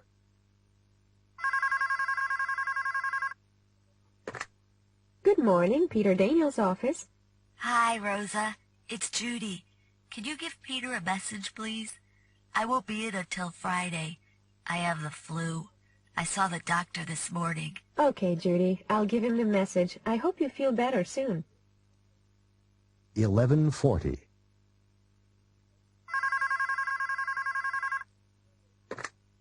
Good morning, Peter Daniels' office. Hi, Rosa. Hi, George.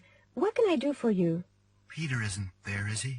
No, he won't be in until tomorrow. Well, it's just that I need Wednesday off. You see, my grandmother died yesterday, and I'll have to go to the funeral. Oh, I'm sorry. How old was she? 92. 3:20.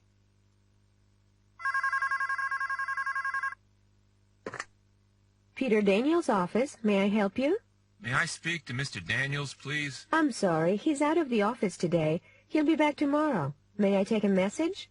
This is Joe Watkins calling. Please tell Peter that I can't make the meeting tomorrow afternoon. Something important's come up. I'll call him Wednesday morning. It's Tuesday morning. Peter Daniels has just returned to the office. Look at the messages and listen to Rosa's report. Good morning, Rosa. Could you come in for a minute, please? Good morning, Peter. Did you have a good trip? Yes, thanks. It went very well. You had a few messages yesterday. Should I run through them? Yes, go ahead. Okay. Judy called. She said she wouldn't be in until Friday. Oh? Why is that? She said she had the flu. Okay. What else? George came in looking for you. He said he wanted tomorrow off. Did he say why? Yes, he told me his grandmother had died and he'd have to go to the funeral. Oh, I'm sorry to hear that. I'd better talk to him later on. Then Joe Watkins called. He said he couldn't make the meeting this afternoon, but would call you on Wednesday morning.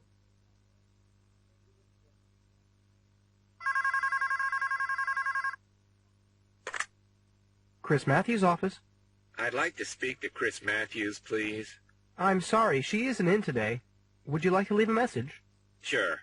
I'm calling from Wilson Auto Sales. It's about her new car. It isn't ready yet. There was a mix-up at the factory. 10:30.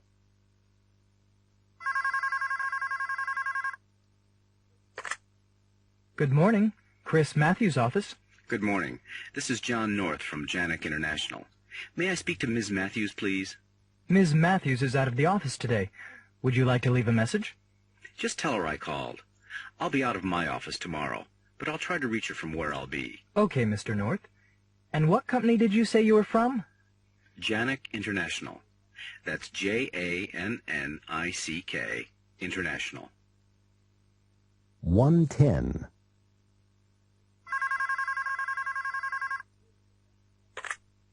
Good afternoon, Chris Matthews' office. Good afternoon. This is Ann Morey from Western Video Systems. Chris is at the trade show in Chicago, isn't she? Yes, that's right. She should be here tomorrow. Well, can you give her this message first thing in the morning?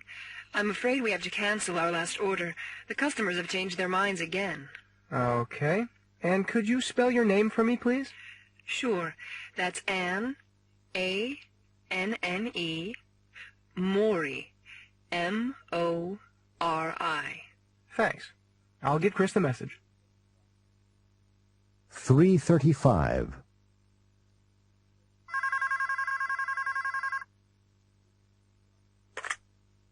Chris Matthews' office. Hello. Is Ms. Matthews in? No. She'll be here tomorrow morning. May I take a message? My name is Susan Ellis. E-L-L-I-S. Would you have her call me as soon as she gets in? It's urgent.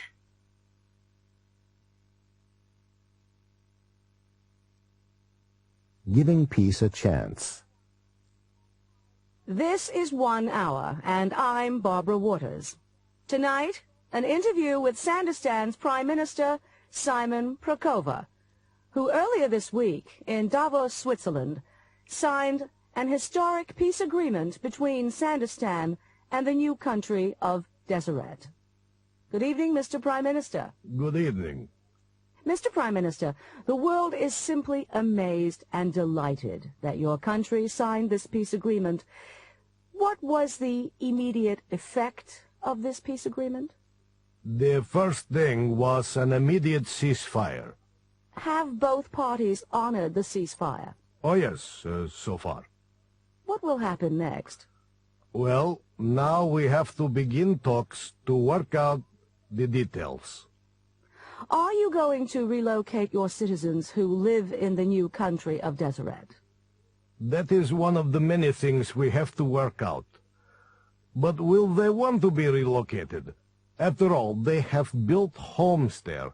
If they don't want to be relocated, can they continue to live there after our troops are no longer there to protect them?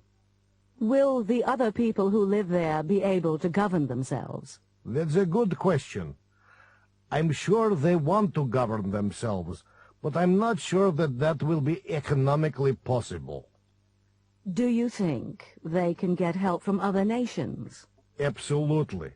I'm sure Deseret's leaders would never have entered into these agreements without assurances of some economic aid. Will you cooperate with the new government? After all, you once considered them rebels. Well, we will have to move slowly, of course. But I'm sure that with time, relations will become normal. Are your people happy about the prospect of peace? Those who believe that we will really have peace are happy. But some people are having trouble trusting our old enemies. They don't believe we are free from war and terrorism yet. When do you think all the details will be settled? It's hard to say. We are all willing to work very hard in the next few weeks. I would like to say that it will take 1 or 2 months, but I really don't know. It depends on how smoothly things go. Where are you going to hold the first negotiations? First, we are going to Oslo, Norway. Then we are going to Paris. Maybe we won't have to go anywhere else after that. Well, the whole world will be hoping for your success. Thank you for being with us here tonight, Mr. Prime Minister. Peace.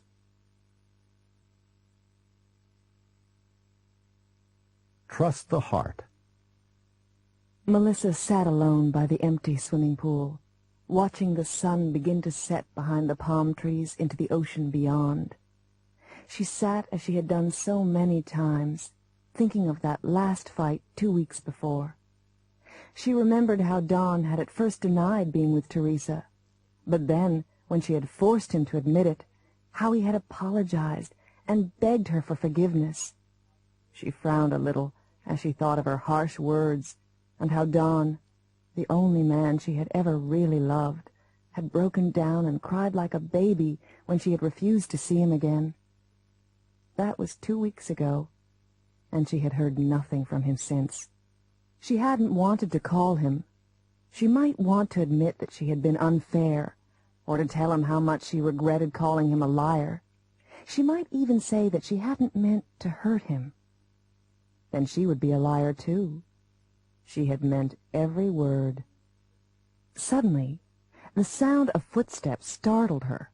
She turned, and through the gloom she thought she could make out Don's familiar figure. Was it him? Could it possibly be? The approaching figure stepped into the last patch of sunlight, and the last rays of the setting sun illuminated his dark, curly hair. He stopped, unsure of himself. "Oh, Don," she said softly, trying to control her voice. "What are you doing here?" "Melissa," he cried, "don't send me away." She sighed deeply as he ran to where she sat. He took her hands tightly in his. "My darling," he whispered, "can you ever forgive me?" She started but checked herself. "I guess I'm partly to blame, but—" He interrupted her. "That's all in the past.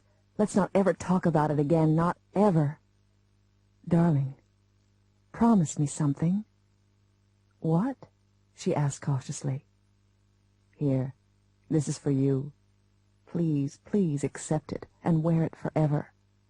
He drew a small leather box from his pocket and leaned forward to give it to her. Suddenly the box fell from his grasp. He bent to pick it up, and at that moment his glasses slipped from his nose. "Damn! Now where have they gone?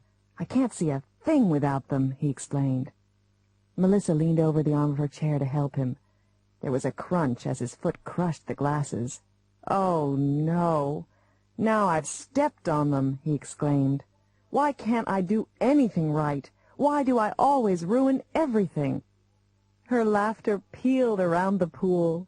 "Oh, Don, you are incredible. Who could hate somebody like you?"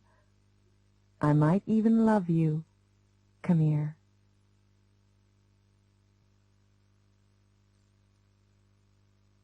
And they lived happily ever after.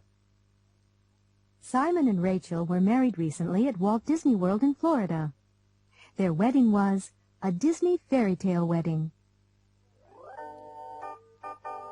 When Simon and I met 3 years ago, I remember telling all my friends that he was my Prince Charming. Later, when we had gotten to know each other really well, I told him about it. So he started calling me Cinderella. Right after we decided to get married, we heard that we could get married at Disney World. Well, not in the park itself, but at the hotels that are part of Disney World. We couldn't resist. Rachel looked beautiful.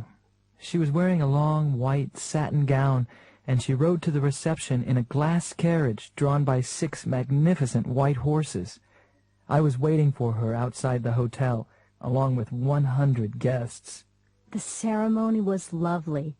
We had decided to write our own vows, but apart from that, we had the usual traditional service. We brought along our own minister from Cincinnati, and my maid of honor was my sister. Simon's best man was his best friend, and the ushers and bridesmaids were friends and cousins. All the men wore tuxedos, and all the women wore long gowns. I walked down the aisle to the traditional "Here Comes the Bride," but after the ceremony, Simon and I walked out to the theme of Beauty and the Beast. The reception was amazing. It all took place in front of a 60-foot-tall replica of Cinderella's castle, complete with twinkling lights. Actors playing the roles of the fairy godmother and Cinderella's stepsisters mingled with the guests. Between eating and dancing, you know, the normal things that people do at weddings, there were 3 stage shows. For the finale, the cast performed "When You Wish Upon a Star," and fireworks erupted from the roof. The food was wonderful, by the way, and fit into the whole Cinderella theme. For dessert, each guest got a chocolate slipper filled with mousse. When it was time for us to leave, we got back into the glass carriage and rode away. It was a beautiful day, a real fairy tale come true, and now we get to live happily ever after.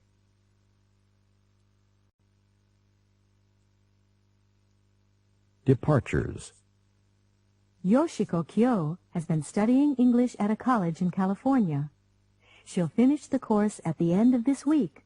She's going back home to Tokyo on Saturday.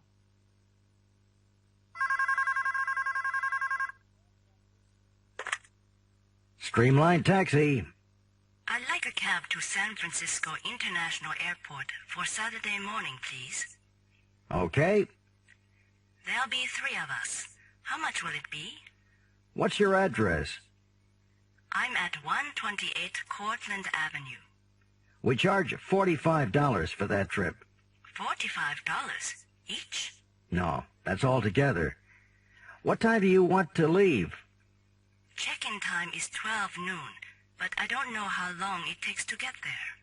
Well, we'd better pick you up at 11 o'clock, just in case traffic is heavy. Let me have your name and address.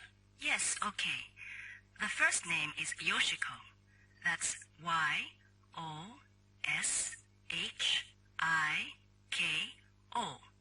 And the last name's Kyo. K-Y-O. Kyo, 128 Cortlandt Avenue. Okay. 11 o'clock Saturday morning. Thank you. Come in. Hi, Mr. Berman. Do you have a minute? I just stopped in to say goodbye. Oh, going back to Japan. When do you leave? Tomorrow. My flight is at 2 o'clock. Well, have a good trip back. It's been nice having you here, Yoshiko. Thank you, Mr. Berman. Well, I just wanted to thank you and all the other teachers. We've all enjoyed having you as a student. I've really learned a lot. I hope to come back next year on vacation. Send us a postcard and let us know how you're doing. And come see us if you do get back. I'll do that. Oh, there's the bell. Bye, Yoshiko. Have a good trip. Bye, Mr. Berman. And thanks again for everything. Carlos, I'm glad I didn't miss you. Hi, Yoshiko. When are you leaving? Tomorrow around 11 o'clock. I guess I won't see you again, so goodbye. It's been great knowing you. That sounds so final. Let's keep in touch, okay? Oh, sure. You have my address, don't you? Yeah. And remember, if you're ever in Caracas, look me up. I'd love to see you again. Oh, I will. You can count on that. And you do the same if you're ever in Tokyo. Sure. Well, goodbye. Bye, Carlos. Take care.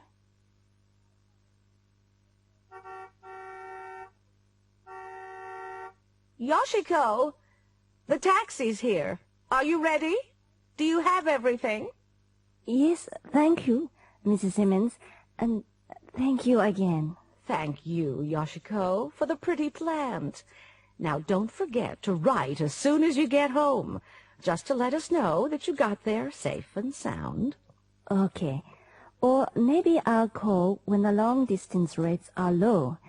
The time difference is a mess, but I'll make sure I don't call in the middle of the night. You're so sweet, Yoshiko. Goodbye now. You'd better not keep the taxi waiting. Travel safely. Bye. Bye. Take care. Say goodbye to Mr. Simmons for me. Bye.